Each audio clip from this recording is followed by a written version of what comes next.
dancing in slow motion, blurry eyes. But I've had enough, it's time to say goodbye. 3 a.m. as I'm walking home with a smile. Smoky moon, like a shiver, all the shadows fade away. All your streets are empty, lights begin to sway. 4 a.m. as I think, oh, Stockholm love. Sometimes I picture how life had been in Paris or New York or Shanghai. But you know what they say, east or west, our home is best. Warming rays, golden sunlight as the city wakes. Oh, my love for you will never fade away. 5 a.m. as I sing, oh, Stockholm love.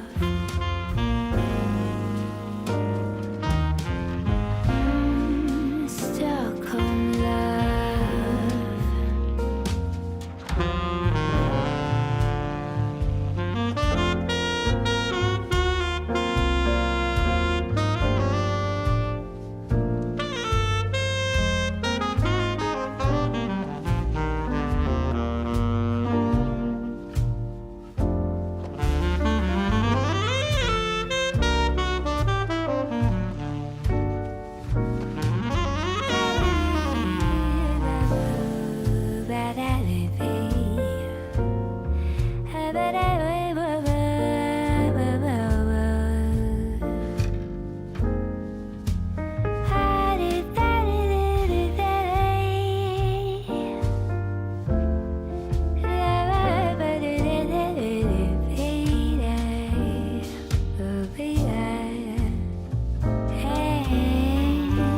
Sometimes I picture how life had been in Paris or New York or Shanghai. But you know what they say, east or west, our home is best. Warming rays, golden sunlight as the city wakes. Oh, my love for you will never fade away. 5 a.m. as I sing, oh, Stockholm love.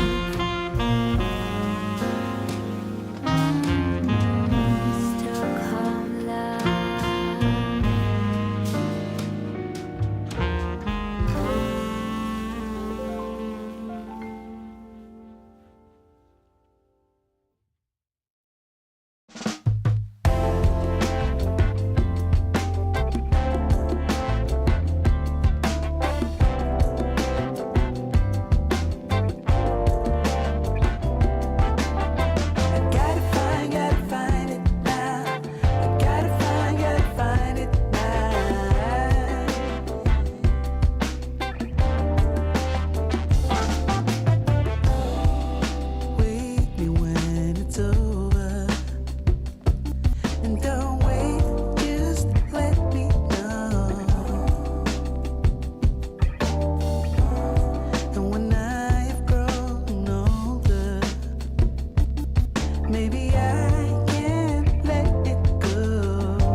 fire.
see.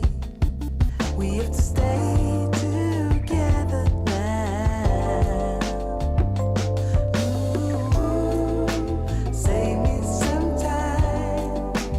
Gonna be fine. The light. I am looking for a fire to keep me on the line. Yeah, a fire with a dazzling light. And I don't know if I am close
bittersweet.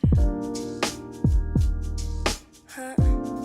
Keep losing sleep while driving in the backseat.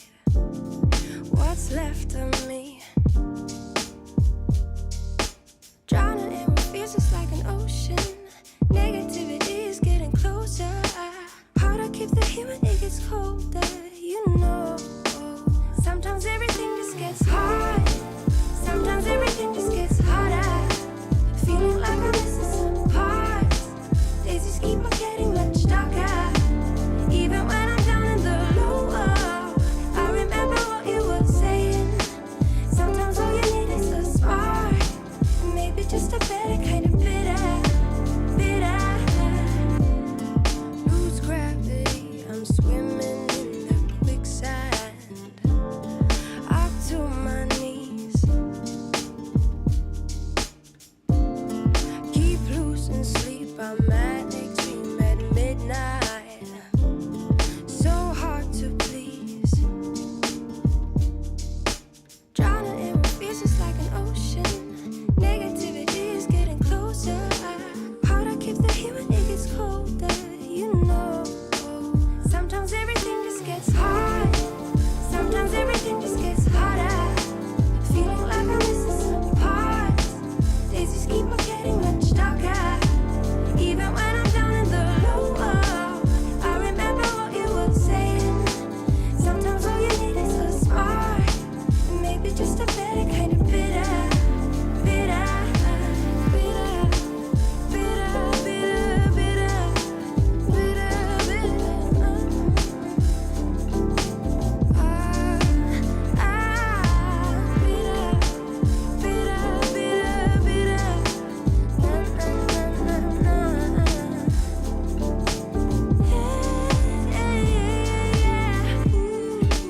Think about the stuff we play. How I'd rather do that instead. What's going on, y'all? What's going on? Back with another show. It's your boy J Red Unfiltered. Oh, goodness gracious. How y'all doing tonight? How y'all doing? Well, we got some updates about Miss Fani and Mr. Nathan Wade. And I honestly thought they were going to give us a little while, but nope. And I knew from yesterday when they released this information and these affidavits, I knew that we had not seen the end of this trial yet. And regardless of the judge having to make his decision, we have to basically sit through another hearing. And I'm okay with that because guess what? I like kicking it with y'all and I like watching it with y'all. And I say this all the time, and I just need you guys to hear this and really hear me from the bottom of my heart. I appreciate you for watching, for stopping through, because you could be anywhere in the world watching anybody, but you chose to be here with me. And I genuinely, from the bottom of my heart, I appreciate you for rocking out with me. Thank you.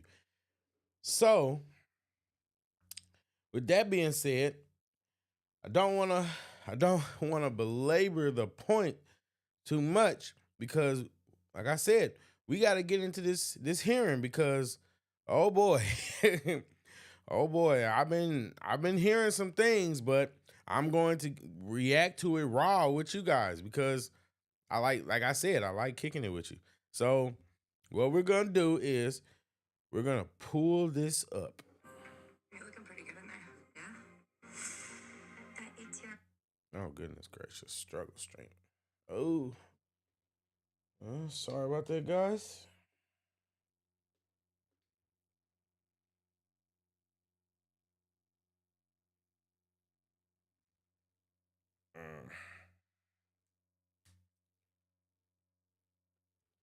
Yes. There we go. All right, guys. So, like I said, basically, this is one of the co-defendants of Donald Trump, his attorneys, or the co-defendant's attorney. And basically, Ashley Merchant is someone that we owe a lot to. If you've been following this trial, we owe her a lot because without her, we never would have got the Terrence Bradley text. And we basically never would have got confirmation that these people are getting up on the stand and they're lying under oath. And these are officers of the court. These are officers of the court who are just lying through their teeth, and just they're really just bad people. If we're just being honest, they're just bad people. Or maybe together or something. Let's go ahead and see what they're talking about with Miss Merchant. She's basically before. It's now just a few minutes after 9 o'clock. I was waiting for two other committee members, Senator Hatchett and our minority leader, Gloria Butler. I think they're both en route, but we do have a quorum, so we'll call our meeting to order. This is the Senate Special Committee on Investigations. We have issued a subpoena on February 28th, and that was issued to Miss Ashley Merchant, who has been in the news quite a bit lately and had apparently quite a bit of documentation that we thought would be of interest. We also subpoenaed her to testify before the committee this morning, as is permitted by our rules.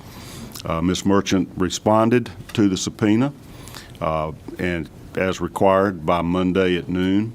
And the Secretary of the Senate, Mr. David Cook, has all of the documents produced, and he will keep those in his safe room, I guess we'll call it, David, his repository. I can see you've got a couple of banker's boxes full of records. These are available for any committee member to review at your pleasure. Just get with Mr. Cook. We are keeping them under lock and key, so to speak, so they will not be made available to the public until we determine whether any of them involve confidential information or not. So we'll have those available. The minority whip took some time last night, and I think he may have been the first person to really review all of the records and spent a few hours there in the Secretary of the Senate's office to review this information.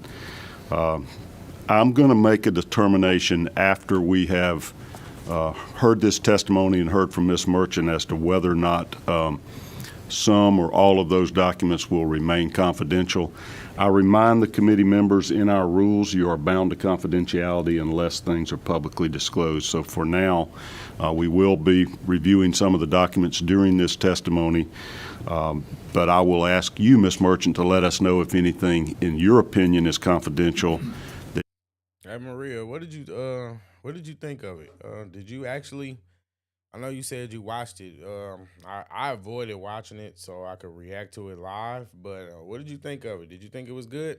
Or I saw a couple clickable videos, and so I was like, oh yeah, that might be interesting. So I thought it'd be fun to react to. You would not like for us to publicly disclose for whatever reason, and then I will review the records as well. There are some personal financial records in there that I'm not comfortable at this time disclosing those publicly. But just to sort of set the ground rules here, I will conduct the interview with you. You will be sworn under oath. Miss Brenda Elwell is our court reporter. She will be making a transcript of all the proceedings, and that will be publicly disclosed for the press if you want to go back and double check and see exactly what was said. That will take a couple of weeks to prepare that transcript, but this meeting is also being live streamed, so it should be easily accessible to the public and anybody interested in this. I'll begin. Ms. Merchant, you are here under a subpoena to testify. I'd like to go ahead and swear you in. If you will please raise your right hand. Do you swear that the testimony that you will give before this committee will be the truth, the whole truth? This is the lady that Terrence Bradley was texting. Oh, wow. This is the lady that Terrence Bradley was pillow talking with and is basically about to lose everything. This is the woman that got him. Or one of the women. We now know that it was more than one. This is one of the women that Terrence Bradley was probably pillow talking with. And, look at her. Was it worth it, Terrence? And nothing but the truth, so help you God. Yes, I do. All right. So, well, if you will just continue with the transcript as we go. If you get hung up at any time and I fail to, a few minutes after 9 o'clock, I was waiting. minutes with the minority whip, Senator Jones, and he may or may not ask questions towards the conclusion, or maybe even at a break. If you want to, just let me know. Ms. Merchant, would you please just identify yourself and let the committee know? You see all our name tags to see who's on here. You know who we are, but let us know who you are and what your profession is, background, et cetera. Definitely. My name is Ashley Merchant. My first name is spelled A-S-H-L-E-I-G-H. Last name Merchant, M-E-R. You're going to need to pull that mic I'm a sorry. little closer to Thank you. you. So And is it okay? I have a notepad just in case You're I get absolutely two free. questions at the same time. I like to make a note to make sure that I remember. The committee knows the rules. We passed them unanimously at our last meeting, and you actually have the right to counsel if you want to. It's not like a court proceeding where we're going to be having objections, et cetera. But since you are an attorney, apparently you're very comfortable responding. Okay, Yes. didn't mean to cut you off. That's Let's just okay. make sure everybody can hear you there. Thank you. Yes, I'm a criminal defense attorney. I was sworn in as a member of the bar in 2004, so I've been a criminal defense attorney for 20 years. I started out when I first graduated from law school. I came to Atlanta and I did an externship with the Southern Center for Human Rights, and then once I was sworn in as a member of the bar, I became a public defender in Fulton County. I was there for 4.5 years until I started my private practice, the Merchant Law Firm. We had an office in Fulton County at first. Now we're in Cobb County. I'm in practice with my husband, John Merchant, and we do criminal defense primarily. And do you have any other roles or affiliations? I've seen just press articles about you. Yes, so I do. I've been very blessed to have a lot of active roles in the community. I was the former president of the Cobb County Bar Association Criminal Defense Section. I am currently... Okay, Maria says, I watched the whole thing. It was quite informative. I learned a lot. And Ashley Merchant was well prepared. Let's see. She explains a lot about how she started talking to Bradley. Ooh. I've always been joking around about how I feel like Terrence Bradley was really just trying to, or he thought that it was something that it wasn't between them, and that's why he was so friendly and giving with that information. But given that he was doing it to other people, now I'm starting to second guess everything. Now it's just kind of funny, but I still think it's a pretty funny joke. Terrence just couldn't control himself. I was sworn in January as the president of the Georgia Association of Criminal Defense Lawyers. I've been a member of that for 20 years, member of the Cobb County Bar Association, very active in both of those roles. I've been honored with several different awards, one from the Cobb County Bar Association, Defender of Justice, or Champion of Justice, I'm sorry, a couple years ago. And then, I've been honored with Rising Star Awards, Super Lawyers, and the Daily Report has different awards back when I was younger, 40 under 40. Wouldn't qualify, unfortunately, for that anymore. But, and then recently I was awarded at our annual meeting for the Georgia Association of Criminal Defense Lawyers. I was very honored to receive award about my work defending the Constitution. Yeah. So you are the current president of the Criminal Defense Lawyers Group? Yes, Yeah. yes, and it's the Georgia Association of Criminal Defense Lawyers. We go by GACDL. We have about 1,500 members right now. We're aiming to get around 2,000, but we're one of the largest defense bars in the country. Okay. And tell us a little bit about your trial experience over these last 20 years. So I started doing post-conviction work, which is, after a person is convicted, doing appeals and habeas work. Then I went into misdemeanor trial work at first when I was a public defender.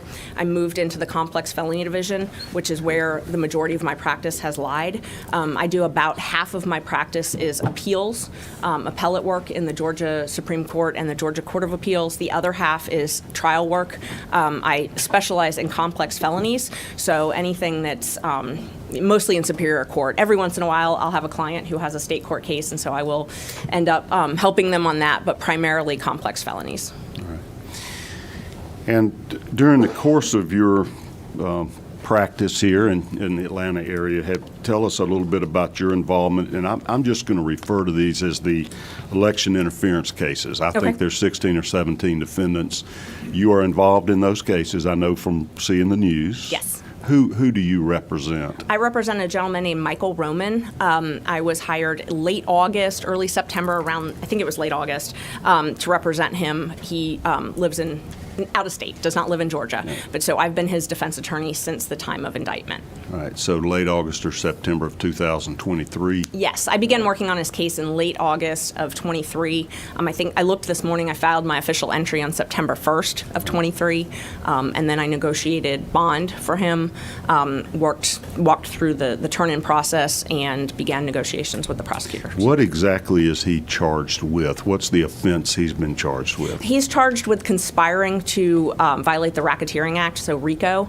He's also charged with some of the more specific allegations for him are attempted and conspiracy to file false documents. So essentially, I've classified the indictment. The easiest way for me to classify the indictment is there's the folks that are federal officers, there's the folks that are charged in the alternate elector process, and then there's Coffee County. He's in that middle section.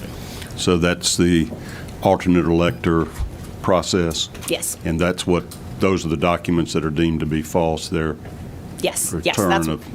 That's what he's charged with. He's charged with false, filing false documents, false swearing, things like that, forgery.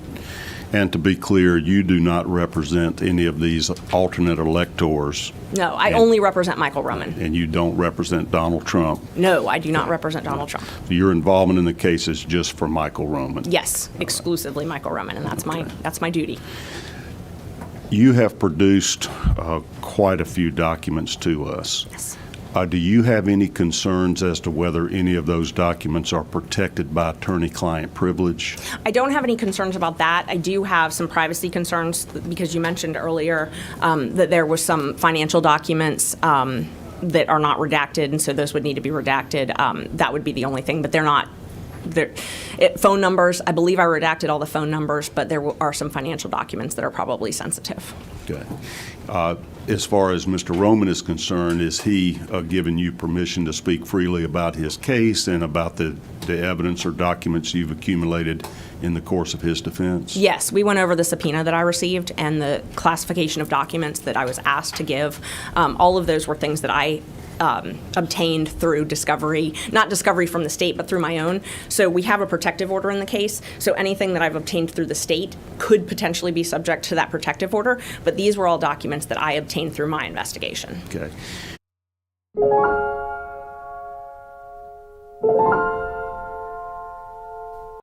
Most of the members of this committee are attorneys, but not all. Okay. And I recognize that the general public will be hearing some of this, or either now or later.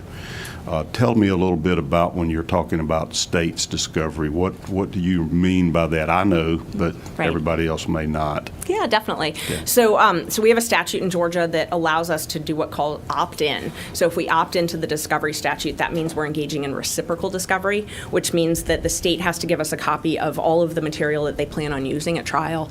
They also have to give us copies of anything that would be arguably exculpatory. And so in this case, there's been a lot of discovery exchanged because obviously there's a lot of defendants. And if they wanted to classify something as sensitive, they would do so. And then if we wanted to be able to disseminate it to any third party outside of our practice, we would have to have court permission to do that. Yeah. But when we are investigating a case, not everything comes through discovery. So in general, I would investigate a case on my own, and those items are things that I did not receive from the state. So we've got different classes of documents. The documents that I actually received from the state through discovery, through formal discovery, and then documents that I developed on my own. Okay. And out of the I don't want to just cut it off like that because honestly, she's on a roll. But it's so refreshing to actually hear one of these attorneys actually get up on the stand or get questioned and actually not be full of it. It's genuinely refreshing. I just want to point that out. These documents that you've obtained from the state through formal discovery that they're obligated to provide defense attorneys to fairly defend your client. Some of those have been deemed to be sensitive and that are not freely disseminated? Yes, yes. The state, how the protective order works, and the protective order is public. It was publicly filed. If the state deems something sensitive, they let us know that, and if we dispute that or we have some reason that we want it to be able to be disseminated, we would have to go to the court and basically argue over that. Fair to say any of the documents you have provided to our committee were things that you obtained outside of that formal discovery process and are not subject to any protective order? Yes, I did not. Nothing that was subject to the subpoena or that I provided was something that I got from the state. Okay. And nothing was subject to that protective order. I went through and was very clear on that. Okay. And I'm wanting to make sure of this because this committee has made it clear from the beginning it is not our intent in any way to interfere with the criminal prosecutions, and so I would not want to be circumventing a court order that was for the protection of the privacy of the parties to that case. It is not our job to interfere in that case at all or in your motion to disqualify Ms. Willis. I appreciate that. And I was very cautious because I certainly don't want to go against a court order Sure. Protecting, so I did not disclose any of those documents.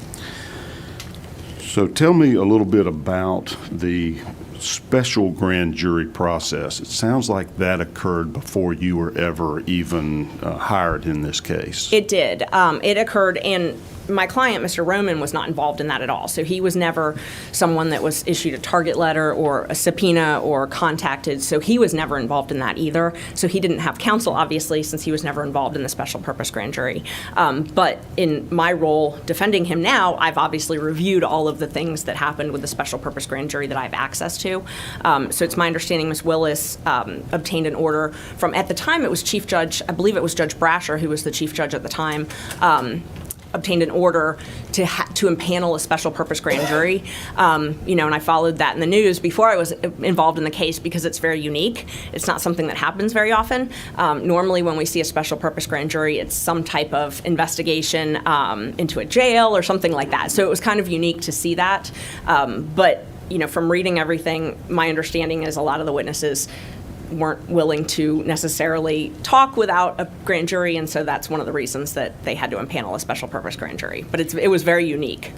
I've been practicing here a long, long time, and I haven't seen a special purpose grand jury to basically advise the DA, apparently, or a subsequent grand jury as to whether there's evidence to prosecute. Is that essentially what it did? That is exactly what it did, yes. So, and now through the discovery process, I've been able to review a lot of the transcripts and also talk with a lot of the lawyers who were involved and witnesses that were involved in the special purpose grand jury. But that's what they did. They used that process to subpoena, particularly out-of-state witnesses. So in Georgia, it's always difficult when we have a witness who's out of state because we have the interstate compact. We have to get a certification to get a witness subpoenaed from out of state. It is not easy.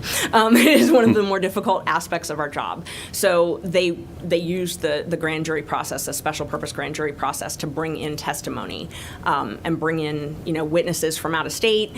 They issued a lot of target letters to people back and forth. That there was a lot of people that were targets and then weren't targets who testified, maybe negotiated some type of immunity, things like that throughout that special purpose grand jury. Okay. And is that made public to other defense attorneys if immunity has been granted to any witnesses? I don't know if it was made public originally. I know that some of it has been provided to us through discovery. We had a motions hearing where the judge ordered that the state give us copies of transcripts because they had everything recorded. So there's a transcript from the special purpose grand jury. It's my understanding there's a transcript from just about everything, but it does appear like sometimes that was cut off. So there are some sections that were recorded and then maybe a section wasn't recorded and then they went back on the record. But it was recorded, which we rarely get in a regular grand jury. We rarely, if ever, get that type of testimony. So that was very unique to have. Is the state required to let you know if they've granted immunity to any witnesses that may have been utilized in this special grand jury process or in seeking the indictment? Yes, they are. And, some of that has been given to us through discovery. Some of it has been given to us from other attorneys, the attorneys who maybe represented those parties. There was a lot of back and forth. There were a lot of and this, I believe this was all public, that some of our state representatives, I think the governor in particular, were subpoenaed, and there was a back and forth over who could grant immunity, who had the power in that office to grant immunity, and that's something that I reviewed in my work on this motion with the DA's office, because Mr. Wade was the one that took over that power. And so the emails that were attached to a lot of the pleadings, it was interesting. It first started out that there was someone else in the DA's office who's actually an employee of the DA's office who was negotiating all of that. And then it evolved to another member of the DA's staff, and then ultimately it was Mr. Wade, and there's emails where he said, I'm the only one that can grant immunity. I'm the only one that has the power to do this. I'm in charge. Was he engaged or involved in the special grand jury process? Oh, very much so. He was by far the lead of it. Right. And do you have the timeline of when that special grand jury was authorized and when it began to meet? Yes, I don't know the dates off the top of my head, but there is an order, and I can review it. I brought some of the pleadings with me, but it was authorized sometime. So he was appointed, the timeline, he was appointed in November 2021 to work on this case. It was sometime after that Ms. Willis sought the special purpose grand jury and got authority to do that. And then that went through, several months, and then they issued a report to her. So he was hired by the Fulton County DA's office before the special grand jury was authorized or Yes. impaneled? Okay. And so he was involved from the very beginning of that process. Yes, and he was actually hired, I believe, before it was even, I know it was before it was impaneled. I believe it was before the order was even issued, though. And do you know what his role was as what's the official term? A special assistant district attorney? It's a good question. I'm not sure. He usually goes by special counsel or special prosecutor. I don't believe he goes by special assistant district attorney. I don't think he's permitted to do that. I've studied these statutes a lot, and there's no real term for it. I've heard him go by independent counsel, things like that, but I don't really think independent counsel would be an appropriate term because he's not independent. So I've studied, I did not know this before, but I've studied, the structure of. All right, guys, we're gonna go check out, see what's going on in the chat. Maria says, I watched the whole, saw that. The DA offered Mr. Ronan a plea deal, but he didn't take it. Merchant gets a little raked over the coals. Part 2 of that says Coles toward the end of this questioning because she could have accepted the plea deal. So that couldn't understand why she is even doing this. Yeah, I did see that. I did see, and I also saw a lot of people that were talking about how she was getting destroyed by different members of the Senate, and it was just really interesting because you know that the media and usually the people that are saying this, when you look at who's putting it out there, like the CNN and the mainstream media, they typically are just they're just doing their mainstream mediaing. And I know that's not a word, but yeah, they're doing their mainstream media thing. And at this point, it's just, it's funny to watch. It's truly funny to watch. Lynn, the True Crime Project says Ashley brought the heat. Yeah, so far, like I said, I think it's so refreshing that she's able to just answer the questions, and it's not a bunch of theatrics or a bunch of nonsense tied to it.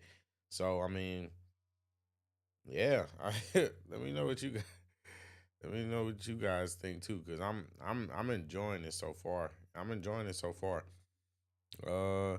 Lynn, thanks for Lynn and Maria, thanks for checking out the stream. Thanks to everybody for watching. I appreciate you guys for the comments. Keep them coming. The independent counsel in the federal system, they're actually a separate office. They have their own appropriations to have a separate office, and they are kept separate from the U.S. Attorney's Office. So that would be where you get the independent counsel term from, or independent prosecutor. He goes by special usually, so special prosecutor or special counsel, and I think that's because he's not independent. Is this commonly used in the state of Georgia? I don't know the scope of your practice. I'm not familiar with DAs doing this often. No, and so I do practice throughout the state, and I've practiced in almost every county in the state at some point in my career, and it is very rare. I've had instances where there is special counsel, but those are very limited, and I can tell you about those, and then I can also tell you what I did to investigate that, because I had the same question. So first— Just so you'll know why we're asking. Maria, that sounds great right now. Some popcorn would be perfect with this. Oh. The scope of this committee is we've heard a lot of the allegations, and you, as a matter of fact, made most of them, or made Right. some of these public. And there's, of course, a public, outrage or uproar or concerns about some of the alleged improprieties that you have brought forth, both, within the in the system, kind of what's appropriate conduct, Right. And also financial improprieties. And we're tasked with investigating and finding the true facts, and not just taking the press at face value. And that's why we're asking you for documents, et cetera, so we can independently verify the various allegations that have been made. But we're also specifically tasked with, if necessary, amending existing statutes. Right. Or creating new statutes to build guardrails or whatever to essentially restore the public faith in our criminal justice system, in its impartiality and its fairness. And I have looked at some of the existing statutes, but it's very sketchy. What is the real authority? And we wonder if we need statutory authority or statutory limitations. And so I want to explore with you a little bit what the authority is for a special grand jury to be conducting a criminal investigation, and also the use of a special assistant district attorney is what I'm referring it to. But and so that's the context. You have done that research, so help walk us through this just a little bit. Is there a statutory process that gives authority to utilize a special grand jury to advise a DA, or to essentially accumulate evidence for a DA to determine whether or not to indict? Right. So the first question was about whether this happens throughout the state or not. I did do open records to every single district attorney in the entire state of Georgia to find out, because I wanted to know, I knew based on my practice that it was a very rare process, but I wanted to know, I wanted the data. I wanted to actually see it. So we did an open records for every single district attorney. We have received responses from almost all of them. There's only a couple that we haven't. I agree, Lynn. Nobody can argue with her results. Like, she she definitely had her moments on the stand, but overall, I agree. She's an excellent attorney, and she's been doing her due diligence. She's crossing her T's, dotting her I's, and it's nice to watch. It's really nice to watch. Lynn says they needed this panel just to sort out all the issues in this mess. It's a runaway train. Yep, I 100% agree, and it's really a shit show. I mean, just if I'm just really being honest, it's just the truth. It's the truth, and I hate excuse my French, but it's the truth. It's the truth, and I don't know. I personally believe that the case should have never been brought forth in the first place. They should have never been in this position. And when I say that, I mean even just going back to the Donald Trump case in itself. None of this would have happened. But, I digress. But I don't know that those would be big factors. Thank you for the comments. I appreciate it, you guys. Thank you, Lynn. The few that were remaining, I think it was Augusta that I haven't received one from. But I talked with two of the prosecutors in those districts. There's only two that actually use something that would be akin to this. And one of them said they haven't done it in years, but they have done it. And they paid between.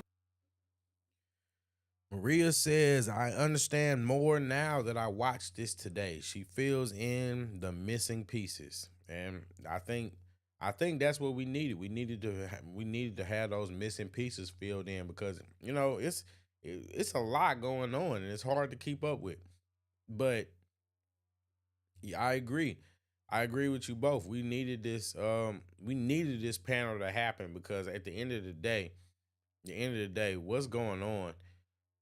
What Fani in the district and her abuse of power, that it's out of control. We need outside people to come in and really get some order in this situation because it's really out of control. It's getting out of control. Thank you for the comment, Maria.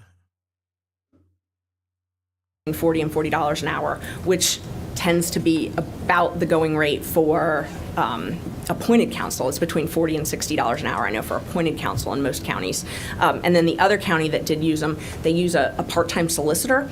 And that DA said every time that they would have maybe some overflow work, an appeal or something that they had extra work to do, they would hire this part-time solicitor. So it was someone who was already a government employee, and they would pay $45 an hour for this person to do work. So those are the only people. This is a very unique to Fulton County, which I assumed, but I didn't know until I did the research. Nobody does this but Fulton County.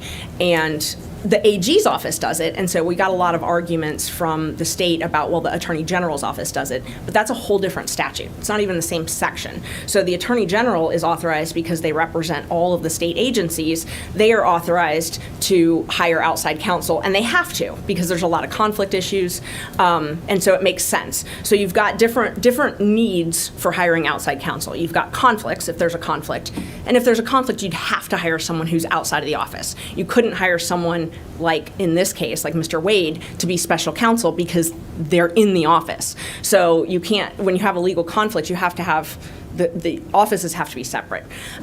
So with the AG, that's usually what happens. Sometimes it's specialized knowledge. I mean, you've got people who are representing commissioners. You've got people who are representing, people in certain agencies in the state, in certain types of power. And so it might be a specialized practice area. So the Attorney General is authorized, and they actually publish it on their website, all of the rates. It's very transparent. So I went through and looked at everybody's rate. I mean, it's very transparent. How much they pay, it's based on experience. They get approval for that. They get approval for the appropriations for it, and it's just extremely transparent, which is in direct contradiction to how it works in Fulton County. And do you know how many judicial districts we have in Georgia? I don't. I do not. I could look at my open records request. So the judicial districts, there would be a district attorney for each of those. And so those are who I sent all of those. It's over 50. I want to say 59. It's over 50. I think it's 59, but I'm not positive. That's what I think. I think it's 59. So out of those 59, you reached out to all of them to see if their district attorney's offices for each judicial circuit ever utilized a special assistant, outside counsel. Yes. Okay. And out of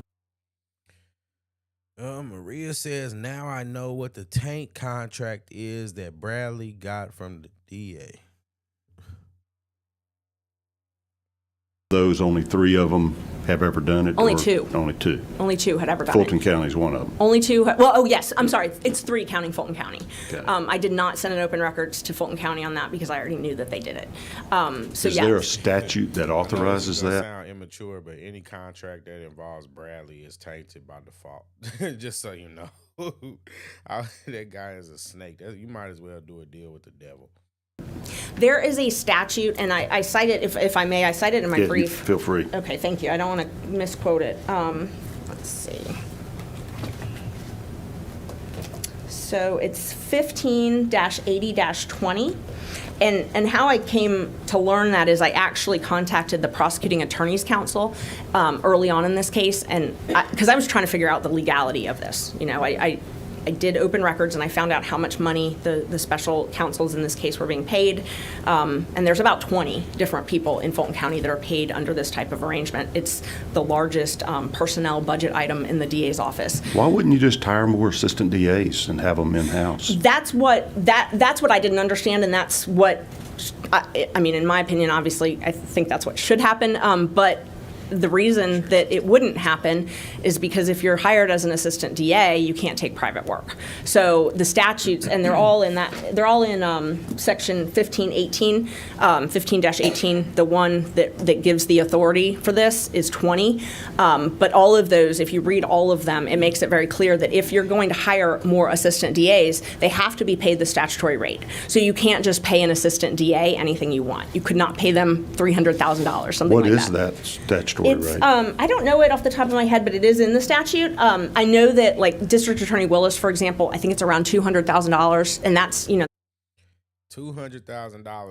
$200,000, and Nathan Wade was bringing in $600K. $600K. Just, you already know what she's about to say. Like, $600K. Lynn says Fani is a smart cookie. She pulls some greasy shenanigans here, but being thirsty is taking her down. Yeah, it's crazy. Just imagine if she just used her powers for good. Just imagine if she used that power for good or for something other than herself. Just imagine. I agree with you. It's just, Maria says, yep. Lynn says she got so much info. Damn. Yeah. Yeah. Don't. She brought the receipts for sure. She brought the receipts, and even just I knew she was no joke when she whipped out those text messages, and we looked through those text messages and just went through them. I was like, oh yeah, this lady is dangerous. This lady is dangerous. Fani met her match. Fani might have met her match. Maria says, oh yeah, she did a lot of homework for this hearing. Yeah. I guess, and it's the perfect time because she doesn't have to worry about any objections from a rival lawyer or from the state. So she can basically present her case in the proper way against some people that don't have any real dog in the fight besides just their job. And yeah, I'm enjoying this. This is great to see. That's one of the top paid people. So most of the people are paid, somewhere between $100,000 and $150,000, something like that, depending on their role, depending on county supplements. So what the statute says is it gives a state salary, and then you can get a county supplement. But all of that is around that range. I'd say around $150,000. But there's limitations. So to answer your question, why you wouldn't just hire an assistant district attorney, first, they couldn't make as much money as independent counsels, or I'm sorry, not independent, special counsels, couldn't make that much money, but they also would be limited in their law practice. They wouldn't be able to have private practice, and that's by statute. So if you are hired as an assistant DA, you cannot have a private law practice also. Do you know how many there are in Fulton County DA's office? How many special prosecutors? No, how many assistant district attorneys? No, I actually opened records that, and it was declined. So we actually have a pending open records lawsuit, which I did bring. I asked for that. I asked for how many were hired, when they were fired, and they declined to give me that under the Open Records Act. So we ended up filing a lawsuit, and that's still pending.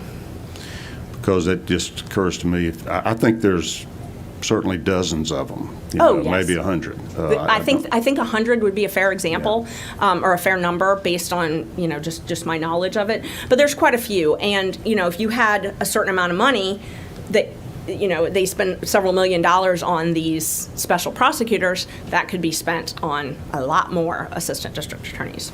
Do you know the process in Fulton County on how you approve the budget for the DA's office? Is that something controlled by the county, or does the DA have total discretion? It's controlled by the county, and I do know I actually went back and watched a lot of budget meetings. They have their budget meetings online. I read a lot of the transcripts, and so it's very interesting. It's kind of a long answer, though. Depending on who you are, in Fulton County depends on how your budget is approved. So, for example, the county attorney, if they want to hire special counsel, okay, and pay them hourly, like in this case, they go and they get that approved at the county level. They actually appear in front of the county Board of Commissioners and say, we need to hire this person at this rate, and they approve the rate. They monitor the bills. They do all of that stuff. So that's what happens at the county attorney's office. Okay, and county attorney represents the county, is not prosecuting criminals like the DA does. Correct. It's civil. So the county attorney does all civil things. In this case, they actually did end up representing the DA in some of the open records issues, which is a whole other issue. But so, yeah, so the county attorney. Lynn says, we really learned a lot from this. He says, I'm amazed that all the denials of public records, they belong to us. Yeah, but, you know, anytime people in power have an opportunity to do anything shiesty, I'm gonna be honest, that, like, they're gonna take it, even if it makes them look more guilty or it makes them look worse, because these people think that they're untouchable. They think that they can't be hurt. They think that they can't be checked. And honestly, it's sad. It's sad. But I agree with you. I mean, public records are just like it says, public. They're public. And Maria says exactly. They look guilty as hell when they refuse FOIA. Yeah, because if they had nothing to hide, I mean, they would just release them, right? I mean, I'll step to that. They had nothing to hide. They would just release the records. Trying to cover it up just makes it really does just make you look guilty. Makes you look guilty. Super guilty.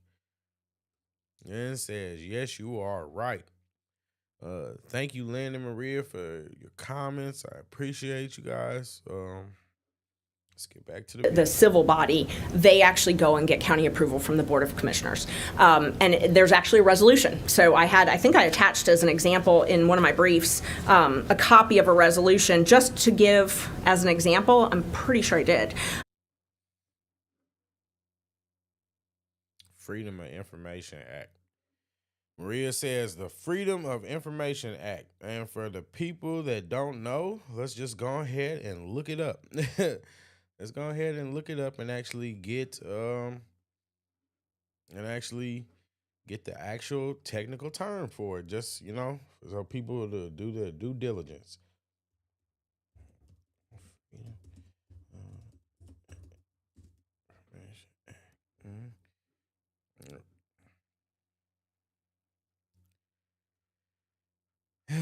Let's see. Let's get. It's the Freedom of Information Act is the United States federal freedom of information law that requires the full or partial disclosure of previously unreleased or uncirculated information and documents controlled by the U.S. government, state, or other public authority upon request. Basically, that means that you got to give it up. In a nutshell. I mean, you know, I'm not going to sit there and give a deep dive into this. You know, you guys, Maria provided you with enough information for you to go and look it up and do your due diligence if you don't understand what that means. But it means that you need to. It means that they have to release this information, and the fact that they're not is just shady as hell. That's essentially what it means. You know, and it's very transparent. They get it approved. Yeah, here it is. It's called a resolution, and it's a resolution authorizing funding for additional personnel. And basically, they go and they say, you know, we need this for this project. We need this you know, budgetary item, and it's approved. It comes out of their budget, though. So they're not going and asking for more money for the county attorney's budget. They're just asking to use the county money that they've already been allotted for this special counsel. The district attorney has taken a different position, and I was surprised, so I watched hundreds of hours of Board of County Commissioners meetings just to make sure that I wasn't missing anything, that she never went and asked for approval for any of these special prosecutors. Her budget is granted through the Fulton County? It is. It's in a part of its budget? It is. So it's these special prosecutors have been paid a couple different ways. They were paid with state seizure money. So the first, around $100,000 of Mr. Wade's funding came from state seizure money. It appeared from looking at the budgets for the state seizure that that fund ran out. So then it started coming from the general fund. But it was money that, so Ms. Willis had a budget right around the time that she hired Mr. Wade and these other special prosecutors. She went and asked for more money for a backlog. And so she was given extra money, and that money's been renewed since. It was given to her to hire 55 additional personnel, and it's actually in the resolution. She went in front of the Board of County Commissioners and asked for it. When was that? Do you know? That was, I handy? do actually, because I attached it to my brief. So I know the dates of things. September 15th, 2021 is when she presented her PowerPoint to the Fulton County Board of County Commissioners. And she gave a lot of statistics about all the unindicted homicides. It was mainly about homicides. It is, there was some about sexual offenses, but it was almost all about homicides. She said that, why am I here? The great trifecta: crime is on the rise, historic mismanagement, and then the COVID backlog.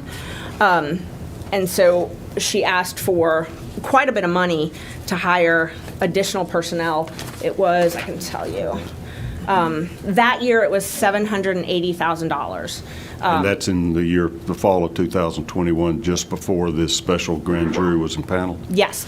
So that happened, she was awarded that money September 15th, 2021. Jesus Christ. Jesus Christ. Right before her and Nathan went. Jesus. Wait, no, they were together by then. Oh my, they were publicly together by then. Oh my goodness gracious. Whoo-wee. Lynn says Freedom of Information Act came about for this exact reason: refusal of public servants to be forthcoming with government records. Yeah, pretty much. Maria says she didn't hire more personnel like she was supposed to. Right, she hired her boyfriend. She gave it all to her boyfriend. Wow. Wow. Yeah. Wow. This is just so bad, and people really don't understand how really bad this is. People don't understand how bad this is. Golly. Lynn says, Maria, she gave that dude all the money. Jeez. Whew. Yeah, we do know that Nathan was making about 200, well, almost damn near $400,000 more than what everybody else was making. So I mean, whew. Maria says she even went and asked for more money. Wow, the audacity. The audacity. Fani is out of control. The audacity.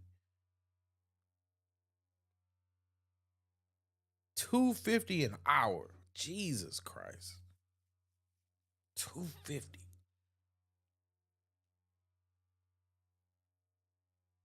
Golly.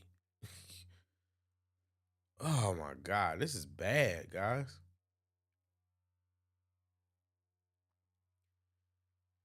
Oh, Lynn says, "What a disgrace," and that's the only thing I can say. It's just pathetic. This is insane. It's so egregious. Oh my goodness. Goodness gracious.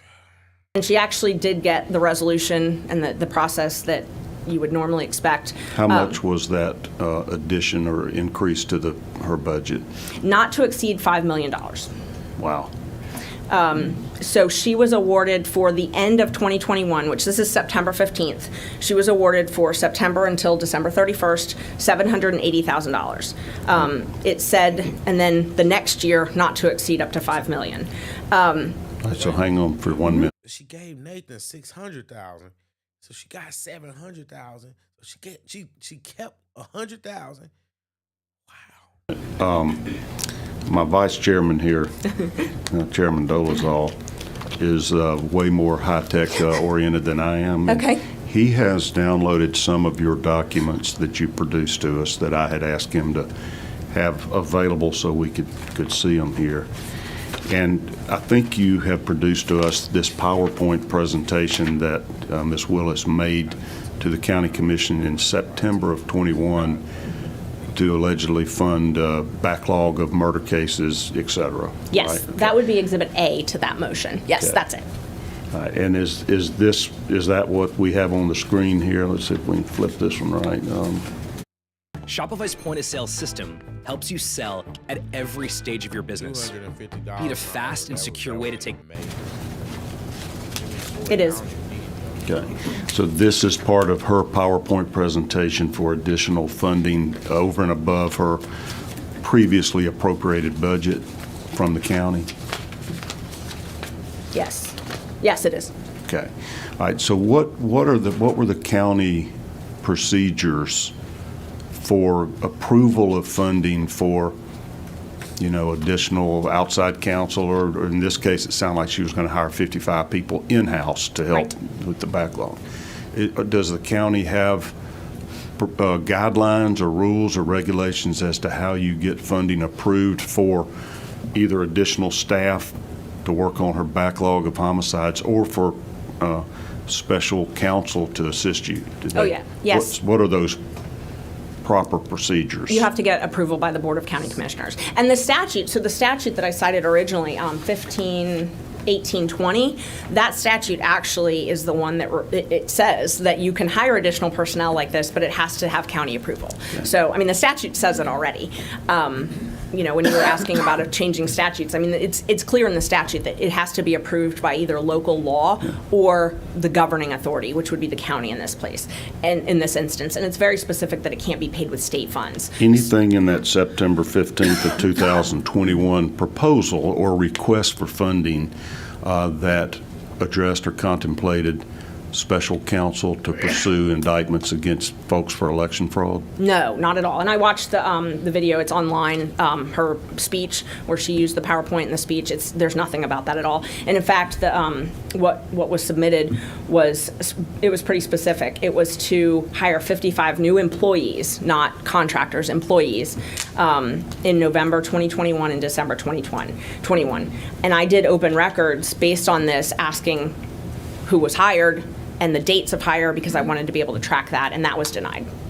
And who made? Let's check out these comments real quick. Looks like it's about to heat up. Maria says, wait for it. She says, it's about to get good. Is it? Let's get into it. I love it. I love to see it. I love to see it. Lynn says, these people live the kind of lifestyle we can't imagine, all on our dime. Yeah. Yeah, that's enough of that. That's a pretty depressing thought, but it's the truth, because think about it. Look, Nathan Wade is on the stand in $5,000 suits, $10,000 suits. You know what I mean? This guy you had to get him somewhere. $5,000 suits on your dime. The people of Georgia. The people of Georgia on your dime. Nathan Wade is buying suits. Taking his girlfriend on trips around the world.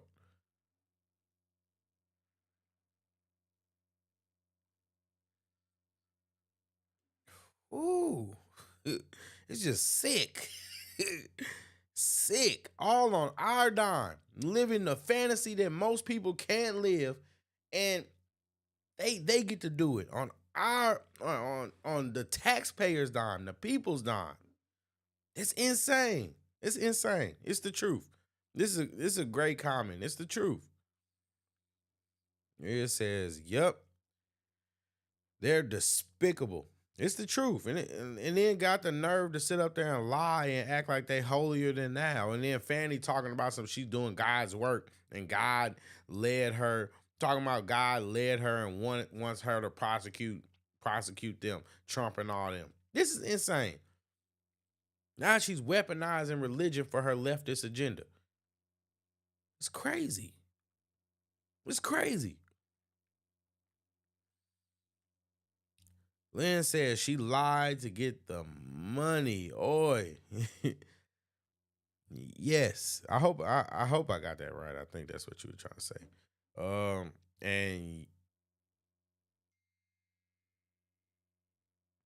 And boy, it's like, yeah, she lied. Yeah, essentially that's what she did. She lied to get the money. She lied to get the money. It's sick. Michaela popped up. What's going on? She says, all I can say is wow, Terrence. Wow. Yeah.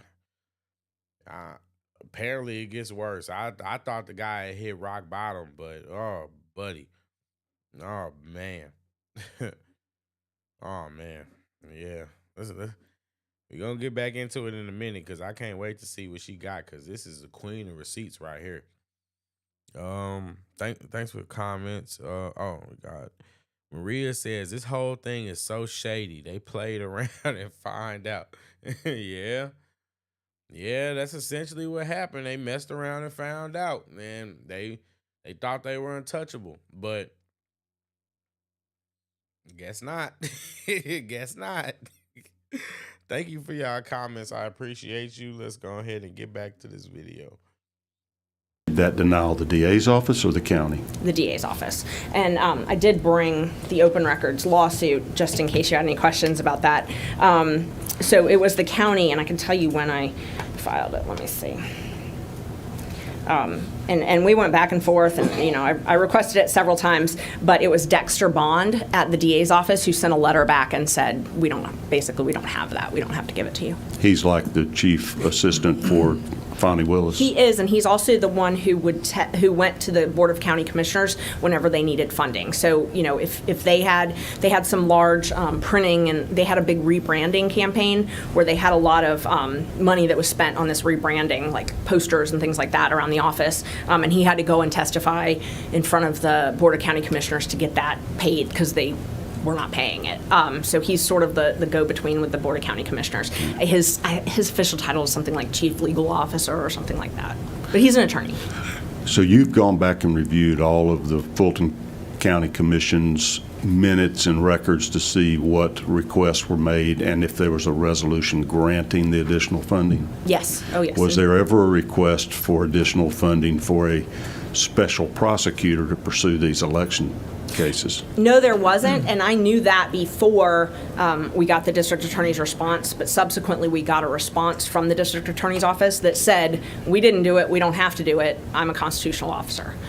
So their argument was, we don't have to comply with those statutes or those rules because she's saying she's a constitutional officer, so she doesn't have to get county approval. She can spend her budget however she wants. Then why would she have gotten county approval for the other 55 attorneys? So what I've surmised is that was because those were staff members, and so she went and asked for additional budgetary money. She needed a higher budget. So for those 55 people, she went and asked for more money because she didn't have enough money. And once she was awarded that, it's her position now that she can spend that money however she wants. Doesn't have to use it for 55 new staff. She can use it for Special Attorney General. Yes. Not Attorney General, Special DA. counsel. Okay, Right. counsel. Yes. Essentially, that is their argument in their reply briefs that they filed in court, that they have inherent authority. They don't have to comply with the county ordinances, don't have to comply with the statute. So they don't have to comply with our state statute.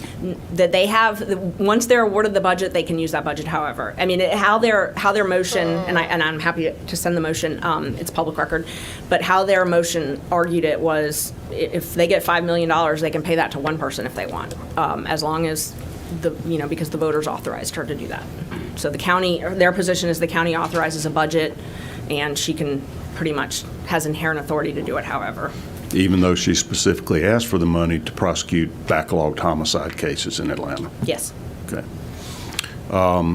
What's your opinion on that? You think the statute or county procedures permit that? No. Let's take a second and just look at these comments real quick, because goodness gracious, yeah. How do you get caught saying that you think you're above the law? That's what I mean. They're just not good. They're not good at this. They're not good at this. Oh. Lynn says, hi, M. Yeah, Michaela's in the chat. Oh. Merchant, Michaela says, merchant came with them receipts today. Yeah. Whew. Goodness gracious. Lynn says, Alex Murdaugh thought he was untouchable. He was not. Yeah, nobody's untouchable, to be honest. People keep, I don't know why people keep having to learn this lesson, but nobody is untouchable. Nobody. Maria says, there you go. Yeah, they basically talking, they think they're untouchable. And yeah, it's sad. Busted. Got him. Ugh. These people are disgusting. But I love seeing good lawyers lawyer. I love it.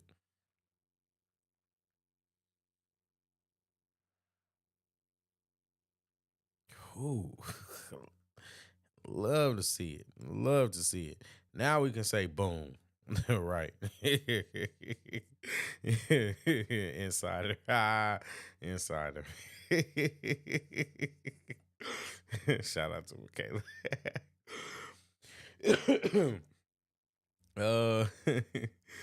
Maria says boom. Y'all are funny. Lynn says Jay said that too. Ash brought the receipts. Yeah, and it's just she's good. I'll give her that. She's good. She brought a lot to the table and brought a lot to this case, and she gave them a lot. She gave them a lot to work with, and she gave the other lawyers and the co-defendants a lot to work with, and they really have to salute Ashley Merchant. She's been doing her thing. Real talk. She's been doing her thing. Michaela says, Maria, you remember that? Remember that? I told you it's an insider. Shout out to y'all both, because that guy was funny. Lynn says, oh my God, this is crazy. Maria remembers. She does this. Maria says it gets a lot better. Yeah, I'm pretty sure. I've seen that they had some pretty explosive moments, and they went on for a while. So I can only imagine. I just personally avoided it. So you guys are getting my raw reactions. Not. And I cited several different county ordinances. And once again, I know I always forget to do this, so I got to stop the video and let you guys know. But thank you for y'all comments. I appreciate you, and you guys rock. Seriously. So when I read the statute, when I read 15-1820, and it makes sense, it makes sense intuitively. As lawyers, when we bill, someone is reviewing our bills. I mean, that's just, that's the process. If you're in private practice, your client authorizes your bills. If you're doing public defense, which I've done public defense, I've done appointed work, the governing agency approves my bills, and they will cut them. They will regularly cut them if they're too high. And so there's always some type of budgetary authority that's reviewing everything. So I thought it was very strange that in this case there isn't one, and that there's really no oversight, because it is public money. So I know that it's an elected official, but it's still public money. And I don't live in Fulton County, so it would probably aggravate me more if I did. So we have the code section up that you're referencing for prosecuting attorneys getting additional personnel. That's what Mr. Wade would qualify as, correct? Yes. So under B, that's the section that authorizes the appointment of special counsel. And it says the manner and amount of compensation to be paid is fixed by either local act or by the district attorney with the approval of the county. And so that's where that's our argument that this was not appropriate expenditure because it did not have county approval. So our state law requires, if a DA is going to go seek outside counsel, I'm going to call them, that must be approved by the county commission? Yes, without a doubt. And there are only 3 circuits that have even utilized this procedure. Yes. Do you have any idea what rates of pay were approved? Maria says Nathan's bills were not itemized. They were blocked, which is an issue too. Yeah. Yeah. Nothing surprised me at this point. There's just a lot of funny business going on. I remember I remember that too. There was a lot of contention about that. Because because they were trying to figure out how he was getting billed, what he was getting billed, and he was just saying the date completed, and he kept talking about the date completed, and they were just asking, how did you get this 24 hours? I remember that. Is that I'm gonna be honest, some of this kind of goes to a blur sometimes, because it's a lot to keep up with. But I think if I'm correct, that's the situation you're talking about, Maria, right? Is where they were trying to figure out. Okay, yeah, that's what I thought. That's what I'm saying. Even though he handled everything the most classiest, I mean, he's still just as shady as they are. He's just as shady, and it's just sad to see. And she said she's about to talk about it, so let's get into it and listen to it. Approved in those other judicial districts, or whether they went through some type of approval? So one was $40 and one was $45, and the annual amount that they spent did not exceed $2,000. And what did Mr. Wade receive? He's received about $700,000 so far. And what's he paid per hour? $250 an hour. Has Fulton County been given any opportunity to approve or reject those bills, or the fact that he's even hired? No, and that's an interesting point.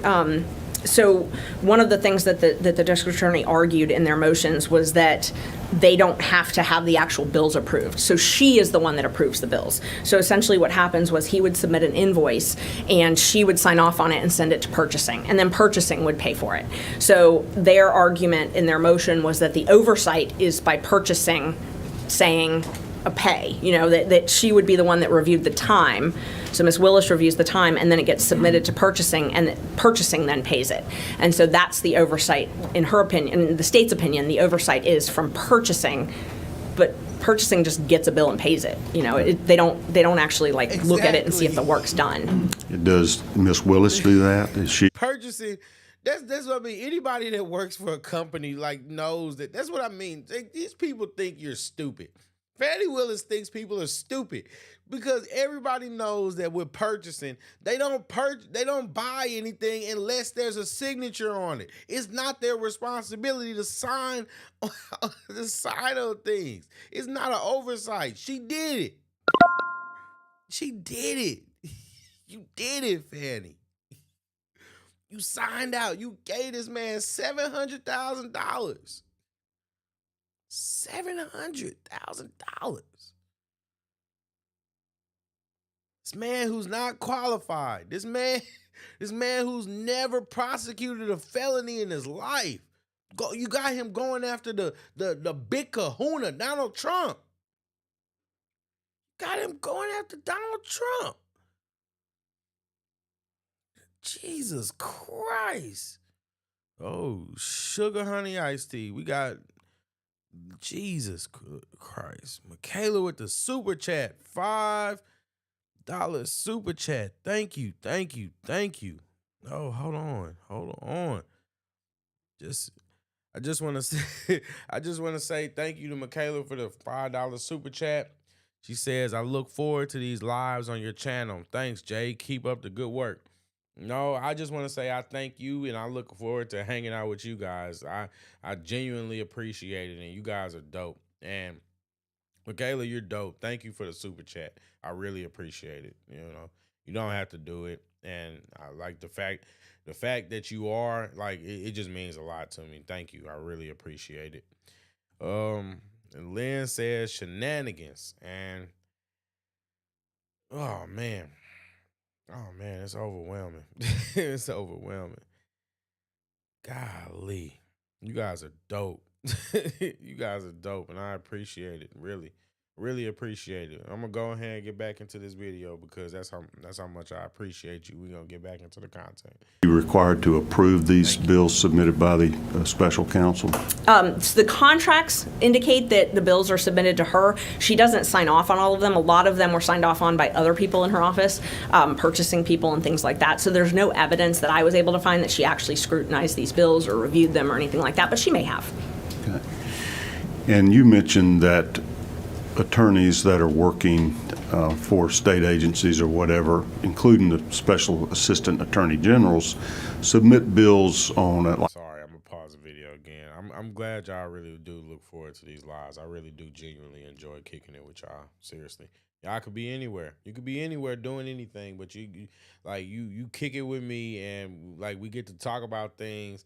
And this is just, I mean, I'm doing what I like to do, and the fact that you guys actually enjoy it and you look forward to it, that really sincerely means a lot. So I thank you for you guys' comments. And I just, I'm going to keep it up and keep doing the best I can and keep making this an enjoyable experience for you. So thank you. Seriously. Itemized statement on what services they've rendered? Yes, and the Attorney General has very specific guidelines on that. What you can bill for, how you have to bill, and is told to remind. There's a reminder that this is public service. So essentially, be judicious in your billing. Right. You go voluntarily get underpaid to be able to help the public. And a lot of people view it as public service, I think. Are those bills submitted in like tenths of? I do some billing, in my job, and it's usually tenth of an hour. Yes. Are there rules or guidelines or sort of standards of practice and how you bill? Yes. So Maria says I could be sleeping, but but I can't stop watching. Yeah, honestly, I mean, I'm kind of struggling myself too, but. That's how much I enjoy it. I enjoy kicking it with y'all. So I'm trying to fight through this and fight through it because your boy is sleepy too. We had a long day. But we got to come here and the show don't stop. So the show does not stop. So Lynn says, good times here. I'm genuinely glad you feel like that. I appreciate it. It's good times with you guys too because you guys kind of like, whether you guys understand it or really understand it or not, I'm not just saying thank you just to be superficial. Like when you guys comment and contribute, you make doing these streams so much easier. You genuinely do. And I'm particularly hard on myself. So I don't feel like I don't feel like I just do great live streams to where you guys would be supporting me the way you are. But at the end of the day, you guys motivate me and make me try to do better, and you make this process so much easier, and that's just what I genuinely want you guys to know. Seriously, thank you. Most law firms, I know because my husband used to work at a law firm, is 6-minute increments, and that's how most lawyers bill in the private sector. Public, it appears that most of them are in 10-minute increments. I know that's what all of the indigent defense groups, they all are 10-minute increments, but I've never seen anything above that. Okay. And on the open records request you made to the other judicial circuits, how did those outside counsel bill? I honestly, I would have to go back and look. They were very small bills, though. They were making less than $2,000 a year, so they were small bills, and they were project based, which I think is also different. They would be hired to do a certain project. Okay. If Ms. Willis had hired a employee, one of these 55 employees, and tasked them with the job of... No, Maria, remember what he said? It's the date completed. It was the date completed. That's what he says. When they asked him about how he's billing 24 hours, and they say, that's the date completed. You look up on the top, and it's the date completed. I don't know how to answer your question. That's what he said. He was sticking to his story, but at the end of the day, nobody is billing 24 hours. You know that. Like, come on, stop it, man. Stop it. Some of that time we know you was spending with Fani Willis going over her apartment. Does that count? Did y'all late night hookups count as part of that 24 hours, Nathan? Let me know something, because you're full of it, my guy. You're full of it. Going through a special grand jury process and helping seek indictments, investigate these allegations. What's the most they could have made? Well, first, she couldn't have hired Mr. Wade because it violates county policy. So she would not have been able to hire Mr. Wade as an employee. How does that violate county policy? They have a lot of policies on nepotism, relationships, personal. There's a lot of guidelines in the county policies. So she would not have been able to hire him.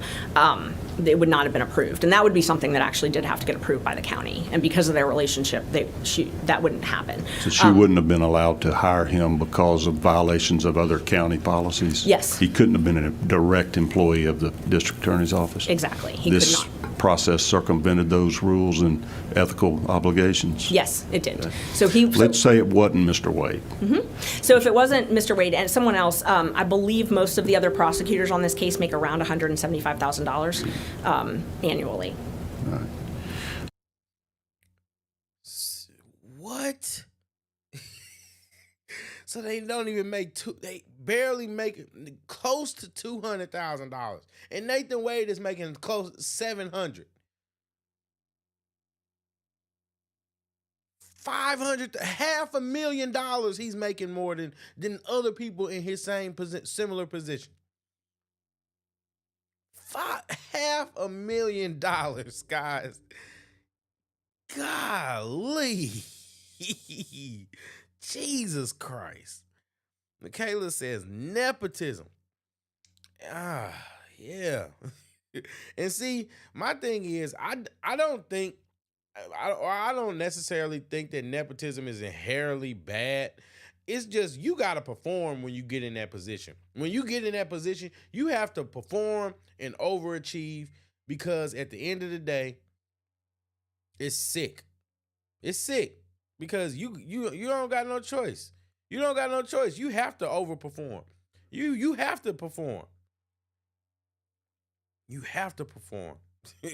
Otherwise, you just a waste of space. I hate to say it. Lynn asks, is Wade a gigolo now? Yeah, he was jiggling something. I mean, seriously, like, come on. He had to be.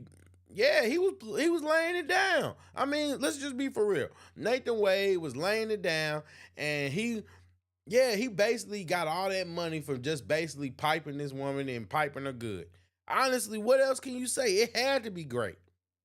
It had to be great, because why else would she be giving him so much money?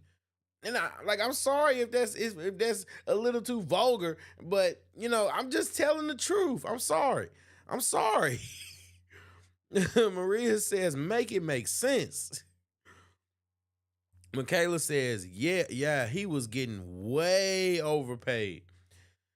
Michaela says she was paying for something. Something. And then Michaela says there was no oversight, and Fani knew she could get away with this. Yeah. Yeah, they think they're untouchable. It's like Terrence Bradley said when he was pillow talking with Mitch Merchant. They think they're untouchable. Arrogance. Thank you for your comments, guys. I interrupted you. I'm sorry. That's okay. No, that was the answer. So if she had hired Mr. Wade or somebody else as a salaried employee, they would make around $175,000, most likely. So using this technique that didn't obtain approval and didn't have to follow the ethical guidelines of her own office, she was able to pay him $700,000 over 2 or 3 years. Yes, and way more than he would have made as an employee. Way more, and also he's able to have a private practice, which is significant because you're not able to have a private practice if you're an employee. So that's a big issue. Have you reviewed his billings? Yes, I have. Okay. Senator Dolezal, will you give us an example of one? I think we have one we're just going to pull up randomly, kind of. Okay. Is that an example of the type of invoices he would submit? Yes, it is. And so that's an actual one, isn't it? That is an actual one. And so there's a couple things on this. You asked earlier about the authorization, that stamp that says okay to pay. I believe that's Dexter Bond's signature. So that was one where Ms. Willis didn't approve it or didn't review it. at least as far as we know from the signatures. But her chief legal officer did. Right, so they would do that stamp, okay to pay, sign it, and then send it to purchasing. But yes, this is one of the bills, and so he had monthly caps, which went up. There were a couple different contracts that were renewed. So we had one contract that expired, another contract, and the monthly cap was $35,000 a month. So that's where you see the total. But this billing is not something that you would normally see. All right, well, I'm noticing it lists the day and just a number of hours. There's no real itemization of exactly how much time you spend doing whatever type of task. Right. There's none at all. And I tried to I also open records because in Fulton County you have a badge to access everywhere. So I didn't open records for his badge access. I was told he didn't have a badge. I was told by other witnesses that he did. So, I don't know. But that you would, if you were doing these things in the office, you would. I used to be a Fulton County employee. You have to scan, and they keep track of all of that. So you have to scan your badge to get in to certain places. So if he's doing this, even as a contractor, contractors at the jail have badges. The medical providers have badges. They all have the badges that they scan. I open records to the sheriff and the DA's office, and both of them told me that he did not have a card, an access card. But in order to do this, I would assume he would have to have one to get into the DA's office, and I have been told that he had one, and those you'd be able to see when he went in and out. Okay. But I was denied that. Anything unusual or irregular about, this is just an example, Bill, about the way he billed the county? Completely. I mean, you would never see this. This is what I would call block billing. So one of them, for example, it's 28 hours over the course of 2 or 3 days. Team investigation meeting and drafting. I went back and looked to try and see, a lot of these were like drafting. And at the time, I'm not sure what would have been drafted because most of this was during the special purpose grand jury. So there's not really a whole lot of drafting. And we've obviously never seen anything that he specifically has drafted. But I also calculated these team investigation meetings. So the majority of the billing are things like meeting with team. So if you see here, it's got team investigation meeting. Then it's got team meeting and argument prep. And then meeting with team. Most of his billing is meeting with team. Team meeting, team investigation, team brain drain. He called it different things like that.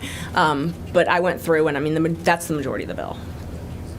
And this wouldn't be standard from what you see at block bill in 8-hour increments instead of, you said, 6-minute increments, or no. More specifically, and does not really give a lot of identification of what's being done. It gives pretty much zero, in my opinion, identification. This is not something that we would be able to submit to a client ever.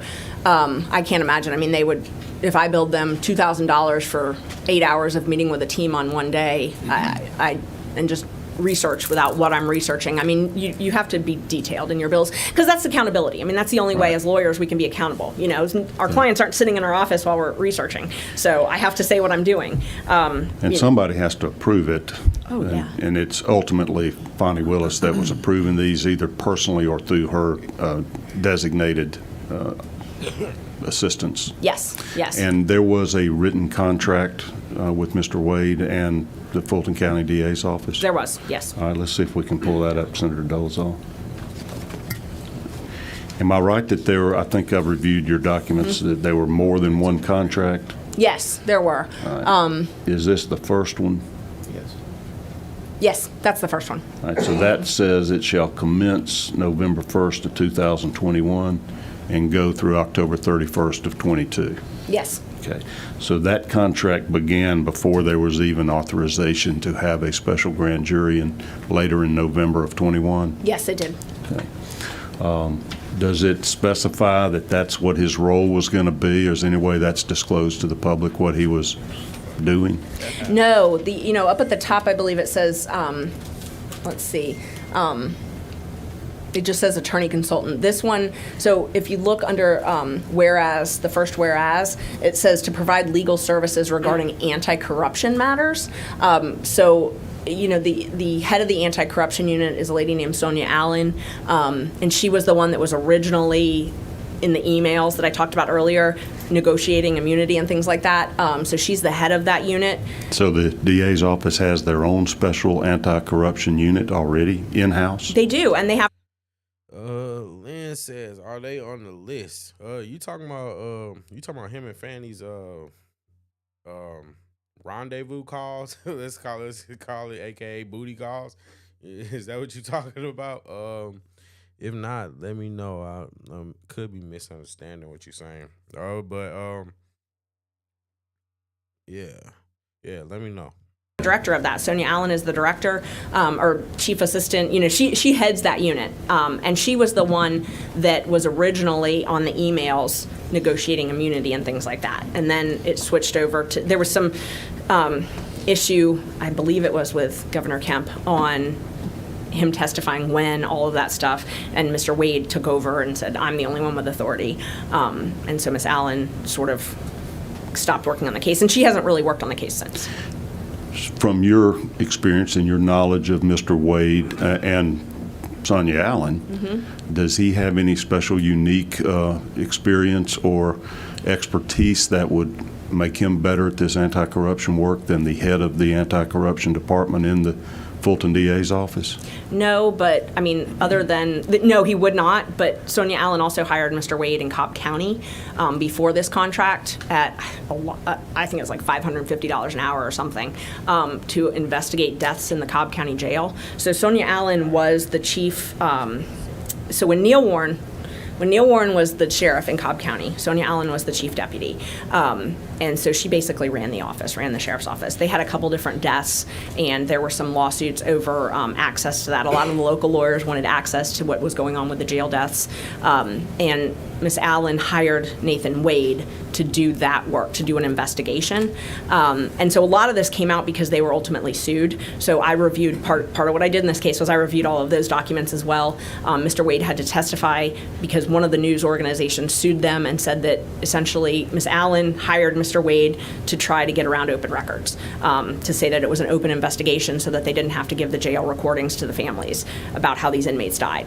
Mr. Wade was a witness and had to testify, and he had billed a lot of money, which I don't have the figure, but I've got the invoices, but he had billed quite a bit of money to Cobb County, but hadn't produced any documents. And so he had to testify, and his testimony was that everything was in his brain, that he didn't have any written documents from anything.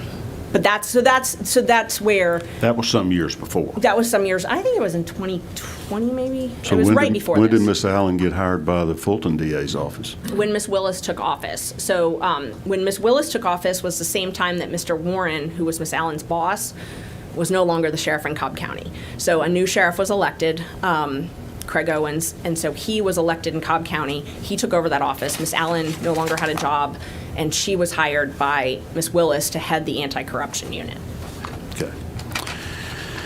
So from your documents you've produced and your news stories that I've read, apparently there were other special counsel that were hired by Ms. Willis? Yes. And to work on these specific RICO cases or election fraud cases? Yes, so there's several, and so that's kind of a longer answer because there's a couple different classifications. Mr. Wade was, at the time that he got this contract, he was law partners with a gentleman named Terrence Bradley and another gentleman named Chris Campbell. So it was a three lawyer firm. Both Mr. Wade and Mr. Campbell had contracts also. They actually had contracts before Mr. Wade. So they both got contracts the month that Ms. Willis took office. They got contracts to do what's called taint work, which is essentially if, for anti-corruption, because it's a lot of police brutality cases, if there's things that could be considered privilege. So let's say the police union had a lawyer doing an investigation, they subpoenaed those records, those are privileged. Somebody has to review those to see what the DA's office can actually see. So it's that wall, that privilege wall sort of. So both of Mr. Wade's law partners had contracts to do that privilege review, that taint review, conflict review. So you're seeing if there's tainted. Wait.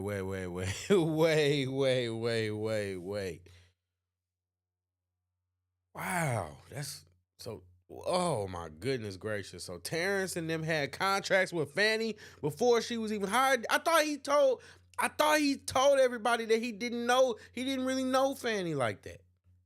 I thought he didn't really know her like that.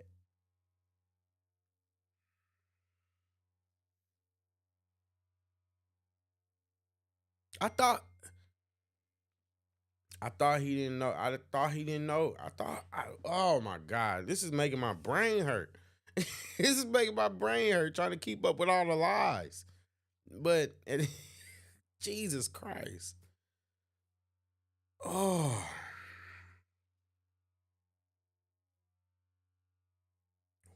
Why? Oh my God. I'm gonna read these comments while I recover from this aneurysm I'm having from all these lawyers lying. Oh God.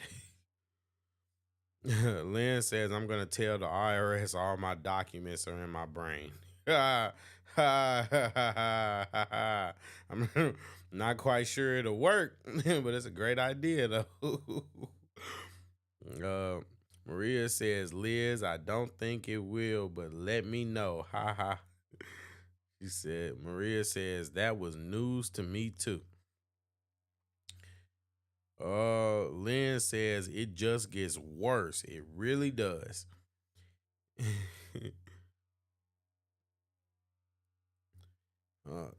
Maria says, Wade came and told him about the deal for the tank contracts. Wow. These guys are so shady. They're so shady. They're so shady. Oh my goodness gracious. Evidence, something that should not be revealed, might damage another case, or it might be privileged and not subject to disclosure. Right, exactly. And one of the best examples I could give is, in the Tex MacGyver case, he was a lawyer. They seized a lot of his documents. A lot of them were attorney-client privilege related to other people. The DA's office was not able to just go through all of those, so they had to have a taint team, is what they call it. And so that taint team, and I don't know which cases, but the taint team involved Mr. Bradley and Mr. Campbell, who were Mr. Wade's law partners. Basically, they're reviewing documents to see whether they should be produced or privileged by attorney-client privilege or something else. Exactly. Not exactly prosecuting criminal cases then. No, they weren't prosecuting criminal cases. But Mr. Wade testified that they were law partners at the time, so that he would have shared a third of whatever contracts they got. So those contracts he was getting paid essentially from the law firm as well. All right.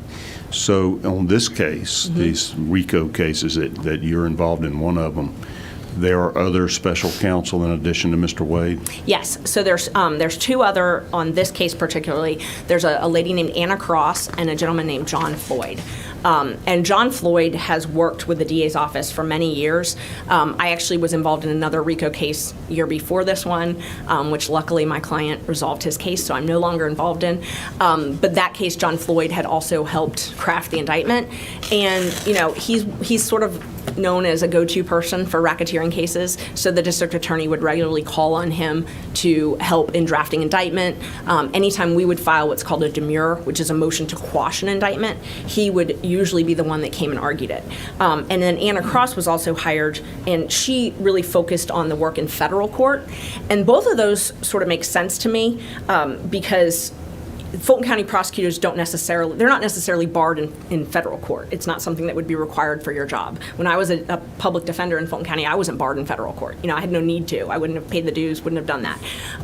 So it's not something that would be required for their job, but Ms. Cross is experienced in that. So she was hired sort of as a subject matter expert to litigate some of the federal removal issues in this case. Did those two individuals have contracts with the DA's office as well? They have had contracts historically. They do not currently have contracts. Yeah. It's very odd. Did you review their billings? I did. I reviewed their billings. Stark contrast. So Mr. Floyd, for example, he was only paid at a rate of $150 an hour. And Same case. Same case. And he more experienced and expertise in RICO cases. I mean, everybody would agree. I think that John Floyd is one of the preeminent experts on RICO. Yeah. I believe he testified in front of the Georgia legislature when RICO was passed. Did he have to submit itemized invoices? He did, and his were very different. His were significantly reduced, and the big difference was he billed for the time that he was working on the case. Lynn says a couple of people dipped early to avoid this illegal business. Yeah, some people are smart. Some people aren't willing to die with to go down with the ship, and I salute them. It's not necessarily like 8 hours for team meetings and Do you things have like itemized billings? that. Very much so, And yes. what increments did he bill in? I might have some of his contracts with me, but it was either 10 or 15 minute increments. And so did Anna Cross. Now, Anna Cross was paid $250 an hour. Anna Cross is very well-known, very experienced appellate, federal lawyer, does a lot of complex litigation. She was a DA for many years, handled a lot of high-profile cases for the district attorney's office. I mean, I know her back from when, we did death penalty work in Cobb County together 15 years ago. And then she went to DeKalb County and prosecuted a number of high-profile cases there, but just very well-known. And her bills were also submitted, but they were the same rate. They were $250 an hour, but they were much lower bills, not anywhere near the bills that Mr. Wade did. Do you know how much Anna Cross has received during the course of this criminal prosecutions or I'm not sure. investigations? I might. Let's see. Okay. You said Mr. Wade had about $700,000 so far? Yeah. Oh, Miss Cross was under $100,000, I believe. All right. So if she's under $100,000, what about Mr. Floyd? Mr. Floyd, much lower, even lower than Anna Cross. He has not billed in a while, so I've subpoenaed, or not subpoenaed, I did subpoena, but I also did open records for all of his bills. We've not been provided anything recently from him, so I'm not sure if he actually did bill, because his contract said you have to submit the bill within a certain amount of time. So I'm not really sure. They stopped responding to my open records requests, but when they did respond, they were very, very limited, very small bills. Okay. And your open records request was to whom? The Fulton County government, the commission, or the DA's office? I did them to all of them, and once especially that they stopped responding to them. So they have a portal, and if you go to the DA's office and you click open records, it takes you to the Fulton County portal. So if you try to submit it to the DA's office, it necessarily goes to a portal for the entire county. So you have to submit it through those. So that's where I would submit it. You can designate, I think this is the DA, I think this is budget, things like that. So I would be over-inclusive just to make sure that I wasn't missing somebody. But every single time they would route it to the DA's office. So I would get a response that said it's been routed to the DA's office and, we're waiting on the. All right, guys, sorry about this. I'm going to take a short intermission, but I'll be right back. Sorry about that.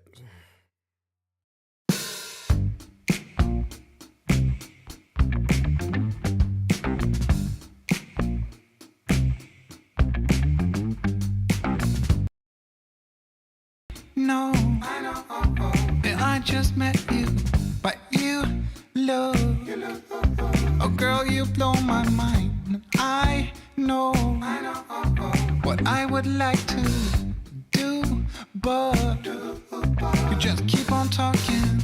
I see your dog needs walking. Your folk drive you insane. I know, yeah, that's true. Of course, you ain't the one to blame. Keep on talking to me. You keep on telling me your dreams. You keep on talking to me, but I just wanna see you move. Yeah, I just wanna see you move. I just wanna see you move. Yeah, I just wanna see you move.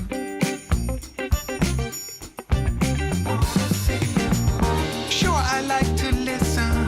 It's not like I don't wanna know. It's just that you've been talking to me 3 nights in a row. I think it's time to let go.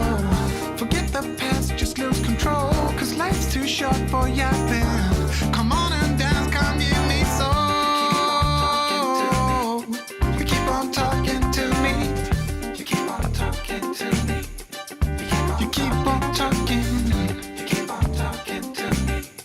You keep on telling me your dreams. Talking to me. You keep on talking, but I just wanna see you move. I just wanna see you move. I just wanna see you move.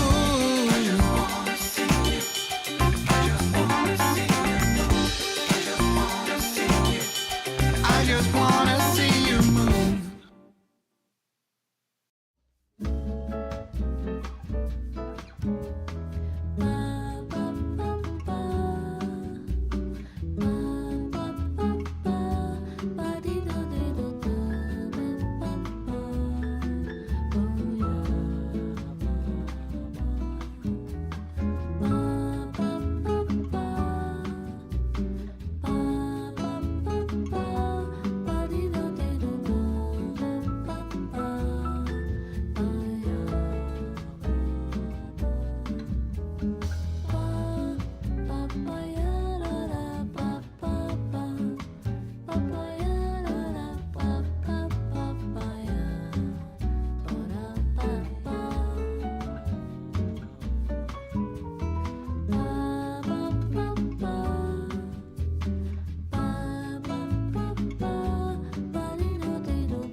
Foi sentimento e a fotografia. Tudo que ficou foi uma poesia e o eterno amor nessa alma vazia, com tantos passos para não cair. Não há mais nada do que desistir.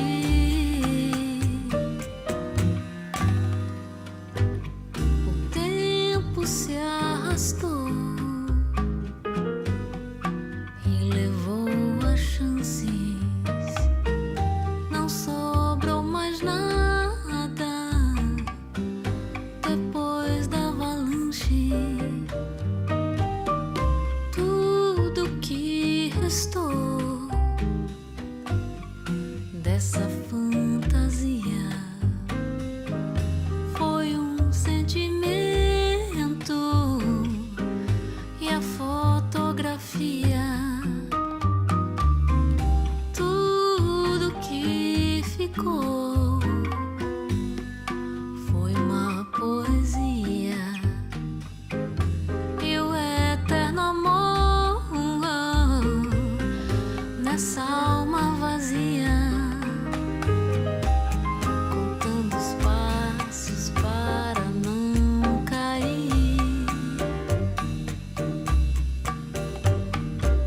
Não há mais nada do que desistir.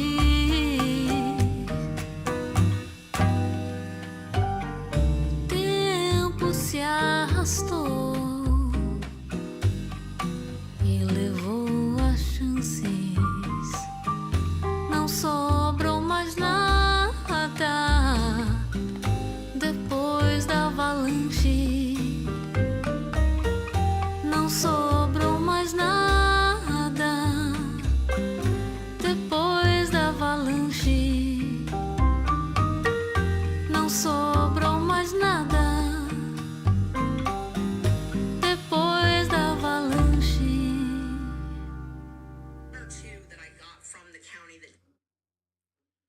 What's going on, y'all? I'm back. Oh, what's going on? What's going on? Sorry for the intermission. Sorry. Apologize. Just had to get some stuff together. So, hey, Maria says, who is still here? I'm still here. I'll tell you that for sure. I'm still here. I struggle streaming.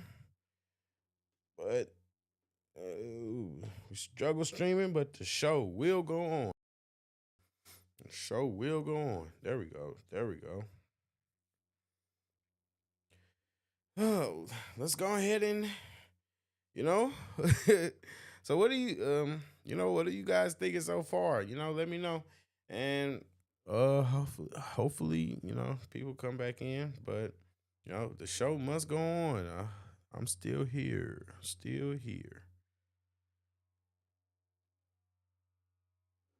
All right, guys, get back into the video. Didn't appear to be routed to the DA's office. Right. And so who's refusing to produce these records to you?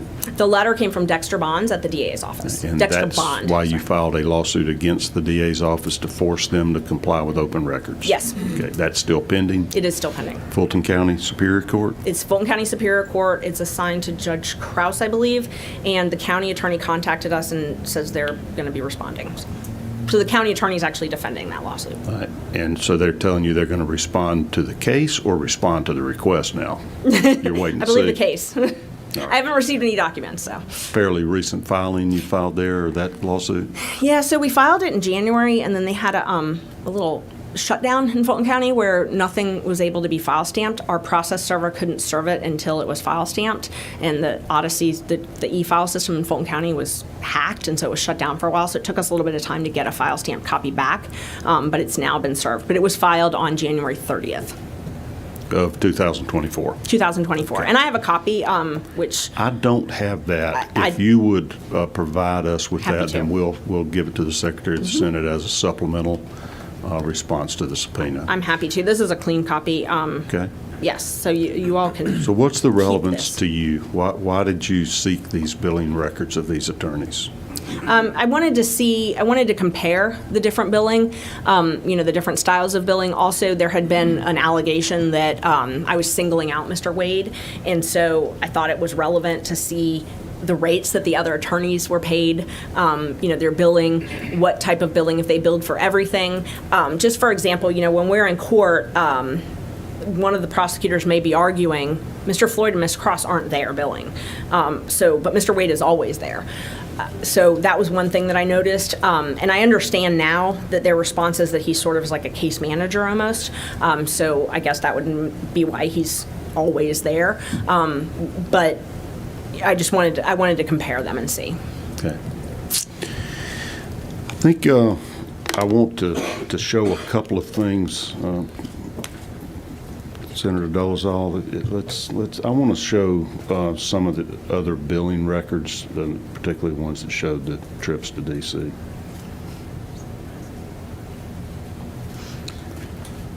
We hadn't had but a couple of days to review all your documents, and I skimmed these records because I wanted to know exactly what was going on. You'll see highlighted down here at the bottom on November 18th of 22, interview with D.C. White House, 8 hours. Do you know what that references?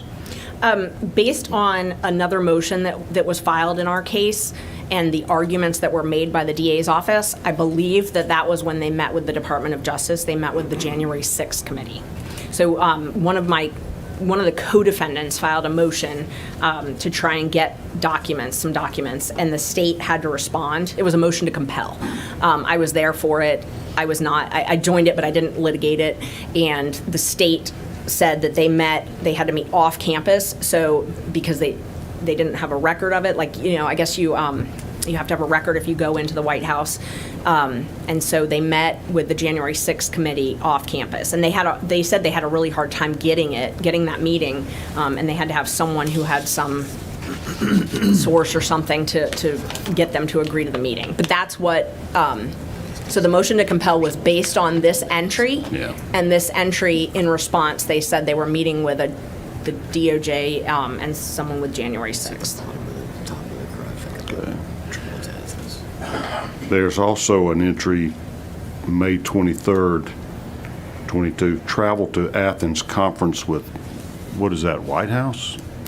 Yes, and we've tried to figure out what and who that was, because there was something happening at UGA Law School, and so we just assumed that it was someone that was there, and that's why they met there, but I don't know. Do you have reason to suspect, or can you confirm whether or not Ms. Willis or Mr. Wade were coordinating with the Biden White House in the course of this investigation and prosecution? The discovery, they've got, a lot of our discovery involves the January 6th. A lot of what we have in discovery is the same stuff that other places have. So they had to have gotten it from somewhere. And they also, they read a lot of the testimony. They played testimony in the special purpose grand jury. So, I don't know how they got all of that, but they got it somehow. And then, there's one of the other things I did was I did open records for the White House access, and we had records that Ms. Willis and the mayor of Atlanta were at meeting with the vice president. Okay, and so this is the access history. How does that work? The White House keeps records of anybody that comes in and has any kind of official meeting, for sure? Yes, and my understanding is it's highly regulated who can access the White House, and so you have to apply in person or apply ahead of time, and then they give you a time when you make the appointment, and they give you a time when you're allowed to be in and when you have to be out by, and they track you. And that makes sense. They don't want anybody lingering in the White House, but they keep that, and so they're called WAVE records, I believe is what they're called, and I'm not sure what that's an acronym for, but they're publicly available. They're open records. And this record that's shown on the screen shows Fani Willis was a Maria says How convenient. With V. POTUS, I presume that's Vice President of the United States? Yes, it was. And what was the date of that back in, was that February sometime of 23? February 28, 2023. Is that before the indictment? Yes. Okay. Any further explanation of why Ms. Willis was meeting with the Vice President of the United States? No. I know Dexter Bonds, and I believe that's the same one that Mr. I think it's Dixon, the mayor of Atlanta, was also there. Okay. We're going to take a short break. We've been going at this for a while. Let's take a somewhere between 5 and 10 minute recess, and we'll be back. Thank you. We're in recess. Hey, did you know you can learn 100 songs on piano in 1 hour? Oh, all right, guys. Struggle streaming. Yes, technical difficulties, but On the response. There were 1 or 2 that I got from the county that didn't appear to be routed to the DA's office. Right. And so who's refusing to produce these records to you? The letter came from Dexter Bonds at the DA's office. And Dexter that's Bond. why you filed a lawsuit against the DA's office to force them to comply with open records? Yes. Okay, that's still pending? It is still pending. Fulton County Superior Court? It's Fulton County Superior Court. It's assigned to Judge Krause, I believe, and the county attorney contacted us and says they're going to be responding. So the county attorney is actually defending that lawsuit. Right. And so they're telling you they're going to respond to the case or respond to the request now? You're waiting I to believe see. the case.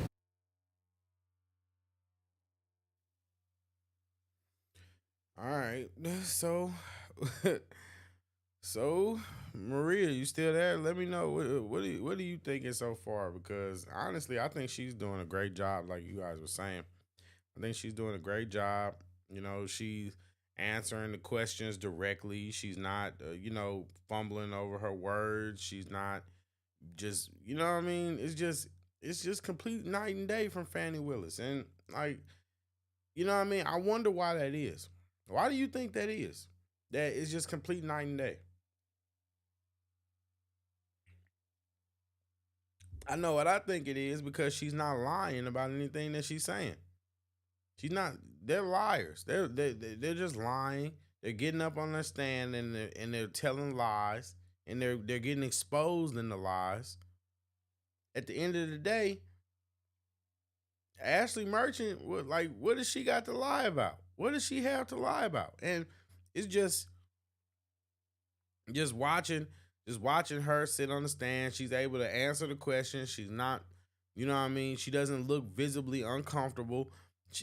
It's complete night and day.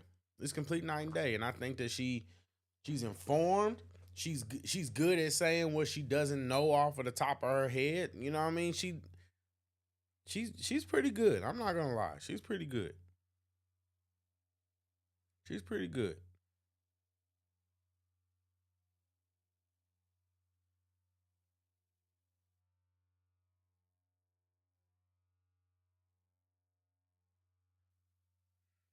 She's pretty good. Go ahead and speed this up a bit. Hopefully we can get back into the video soon. 1 minute. Got a couple of committee members on their way back. Yeah. But let me know. And like I said, I appreciate all you guys for watching. You guys are dope. Thank you for kicking it with me. And, this is going to be starting back up soon. So we're going to go ahead and, might as well. At first I was going to try to break it up, but now I'm thinking that we might as well just go ahead and try and shoot for the whole thing. If y'all are down for it, it's up to you guys. You can either break it up. International Delight Cold Foam Creamer. It's foaming delicious. Recently, and for no reason at all, I asked Mint Mobile's legal team if big wireless companies are allowed. We were reviewing the billing practices, the contracts that the various outside counsel had, and I pulled up here one section of Mr. Wade's bill for the really early on in his involvement in the case. As I recall, it began on November 1st of 21, so this would be out of his first bill. I see on November 5th, prepare case for pretrial, 24 hours on one day. What do you make of that? thought it was astonishing that, you didn't sleep for 24 hours. I've been to trial. I'm sorry. I've been to trial and had to work long hours, but 24 straight. But we did question him about that at the hearing, and he said that that's when it was concluded. So how he explained it was November 5th is when the work was concluded. And so he had done that work up until then, and that he only billed when it was concluded. So he said that the 24 hours, who knows when it spanned, but that how he billed was Would have had to be concluded. between November 3rd and November 5th, though, right? So it had to be on the 4th and the 5th, 12 hours a day? It had to at be. least. And, the other thing that I noticed with this is prepared cases for pretrial. At this point, Oh, wait. You ain't say all that, Nathan. You ain't say all that. See, this is why you need an unbiased committee looking at these things. Because wait a minute, Nathan, you think you clever, but look at that. They are actually right. They are 100% right. Like, listening to that, it just turns something in my brain. They were right. It has to be between the 3rd and the 5th, because guess what? He billed hours for the 3rd. So what Nathan was talking about is just really, in reality, is BS. It's BS, because there's no way that you expect me to believe that this guy was running 12s, or that he was trying to make it seem like those hours were billed over a period of time. And as you can see, when he's billed on the 3rd, 8 hours. So when you get to the 5th, there's 3 of those. So you expect me to think that he literally worked for 24 hours. 24. That's crazy to me. That is insane. That is insane. 24 hours. 24 hours. 3 8s. That's 3 work days. You're telling me this man got 3 work days in one day. 3 work days in 2 days. It's just like they said. He had to be running 12 and 12 on the 4th and the 5th. That's the only way he could have got 24 hours. Unless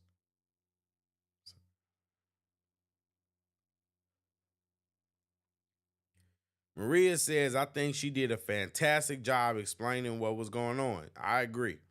And because it's not like a evidence and testimony type situation, she's actually allowed to actually say what, and present her case. And I think that's the difference. She doesn't have it to worry about objections or following rules, or I can't ask this, or I can only ask this kind of way. No, she can just say what it is. And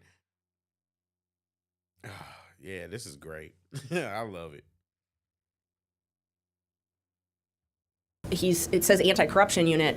His 2 law partners are the conflict lawyers for the anti-corruption unit. So you've got it's like my husband couldn't represent someone who's adverse to me. Like, my husband is my law partner. He can't be doing privilege review on a case I'm prosecuting.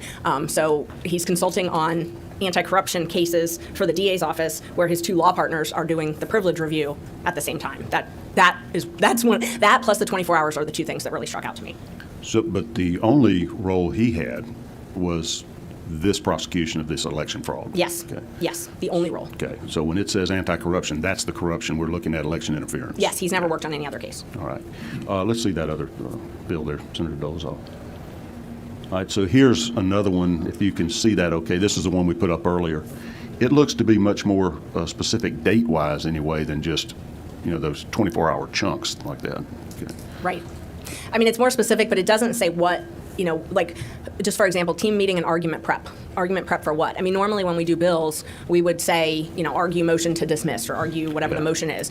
Research, what are you researching? Researching statutory privilege, whatever it is. Yeah. Now this one, he shows date ranges when it's over multiple days. Like down at the bottom, 426 to 427, 18 hours, right, if I'm reading that right, or 16 hours.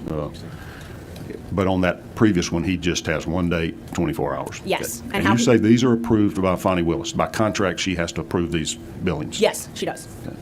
And those are approved by her. So if there were any questions, and as a lawyer, when we submit bills to clients, they regularly question, and I know when I've done appointed work, they regularly question that as well. You have to list exactly what you're in court for, exactly what you're drafting. You can't just say prepared cases. You've got to say, what did you prepare? What did you draft? So, the county, in Cobb County, for example, they make you actually attach motions. If you do like an appeal or something and you're billing for that, you have to actually attach it to prove that you did the work. I did go back at the break, though, and I have an answer to one of your questions earlier. I just wanted to clear up. You had asked me when the special purpose grand jury had convened. I looked, the state filed a response. So this is DA Willis's response that was filed on February 2nd. They wrote on This response to your motion to disqualify? Yes, sir. Okay. Response to my motion. On page 13, they wrote, shortly after his appointment in January 2022, District Attorney Willis petitioned the Chief Judge of the Superior Court to convene the Superior Court judges to consider her request for the special purpose grand jury, to conduct an investigation into the facts and circumstances relating directly or indirectly to the possible attempts to disrupt the lawful administration of the 2020 elections of the state of Georgia. And they attached that exhibit. So you had asked me earlier when she petitioned. So it was, in their own words, shortly after his appointment. Wayfair presents wall art and decor. Create your gallery with art deals so good. Okay. Oh, Maria says she also comes back from break and answers the questions she didn't know, and that's what we just saw.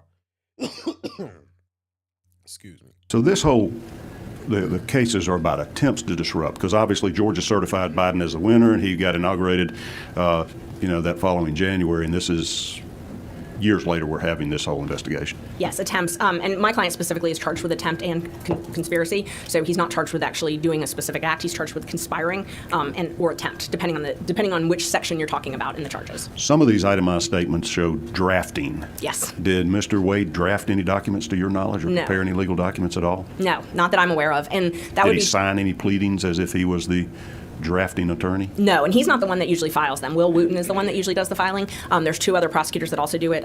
Alex, and I don't want to butcher his last name, starts with a B, but he does it, and then Grant Rude. Anna Cross has also filed pleadings, but not Mr. Wade. In your review of all of his billings, did you ever see where any of his time or bills were cut or reduced by whoever was reviewing them and approving them, either Ms. Willis or her deputy? No, I never saw any questions. And her response, or their office's response, doesn't indicate that was ever done either. And your experience when you were doing like your public defender work, that you were reviewed and they cut your time? Oh my gosh, yes. Yeah, when I first left the public defender, I had a couple clients that were in the appeal process, because at that point I was in the appeals division when I left, and I didn't want their cases to linger, and I didn't want a new lawyer to have to kind of just pick up right when they were going to the appellate courts. So I kept some of them. Some of them the judges appointed me, and so I would be paid, I think it was $50 an hour, $45 an hour, something like that. And then some I just took pro bono, but I had to get those bills approved. I mean, they were regularly cut.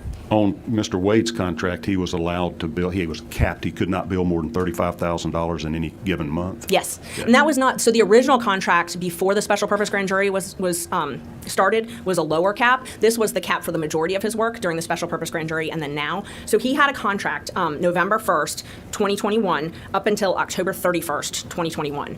And the cap was lower for that. Then there was a period of, I think it's 15 or 16 days where he did not have a contract.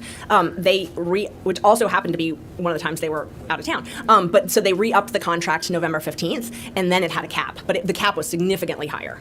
I mean, I don't remember the first cap, but it was not $35,000.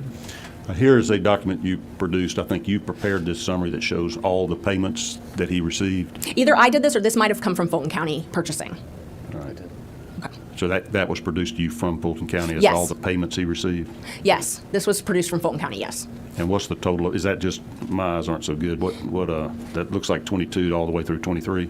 Yes, 22 through 23. So so his first bill would have been paid in January of 2022. So he billed for time in November and December. And then you see those two bills. And so those were $15,000. I believe that was the cap. So in January, he was paid for $15,000 for work in November. And then in December, he had work totaling $15,000. And he was paid for both of those in January. That's why there's those top two invoices for $15,000? Yes, that's why there's those top two invoices. And they produced some other documents to me as well that showed which funds they came out of. So I was able to track which ones came from state seizure money and then which ones came from county general fund. And that was all before this grand jury was even approved? The grand jury was not approved until June of 2022. Okay, it was requested in January. It was, and I just looked that up at the break. So it was requested in January. It was approved in June.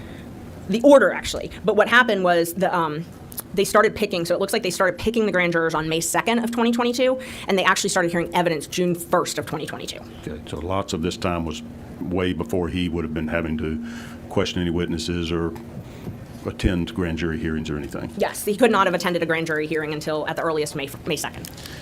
You were talking about the experience and expertise of the three outside, I'm going to call them outside counsel, because they were not direct employees of the DA's office. Correct.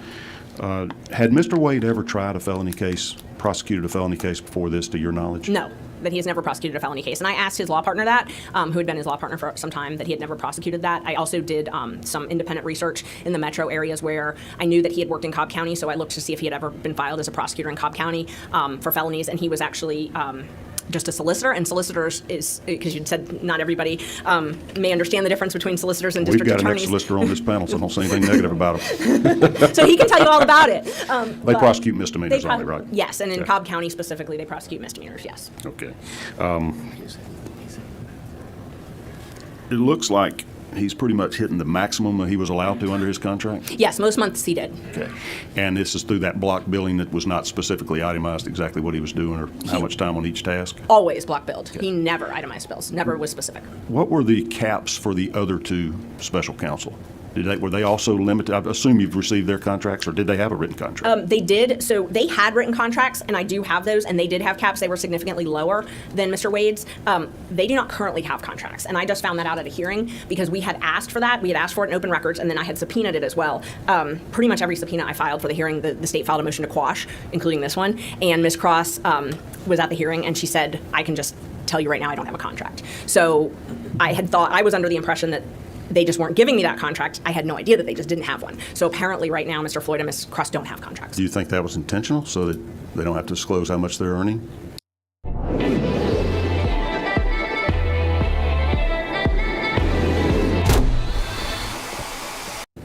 I think it was sloppy. Yeah. Does Mr. Wade have a current contract? Yes, he does. I also think it may have been, I don't know if it's disclosure, but I can tell you that they've changed, since I started looking at this, they've changed what they put on the public documents. I used to be able to go to Open Checkbook and see every time he would get a check, and since I filed this, none of them have come up. So I don't know if he's not being paid anymore or if he hasn't filed any invoices, but the invoices are due, I believe, 30 days after. So, they regularly came up, but now all of a sudden they don't. Okay. So eventually you saw. Smart, Nathan. Now you want to get smart. Yeah. On that note, because I don't want you guys to see me fall asleep on stream. But I think that we just gonna break this up and we're gonna pick up, exactly where we left off. And yeah, we're gonna pick up exactly where we left off tomorrow because we got nothing but time. So, but I just want to say that, I'm gonna reserve my real thoughts until we finish the whole thing because I want to see Ashley's performance. And so far I'm impressed, and I think she's done a great job. She's answered the questions thoroughly.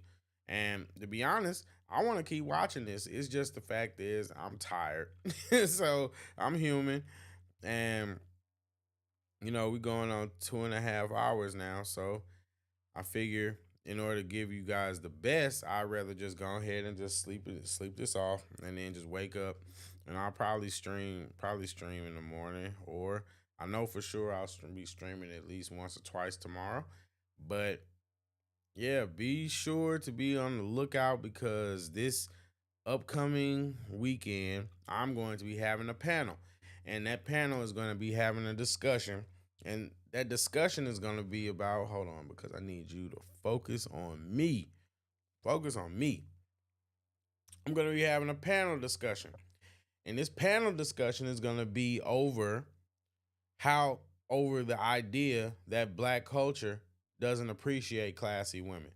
And in fact, I'll go as far as to say black culture hates trashy women, and I want to see if there's anybody that can prove me wrong on that.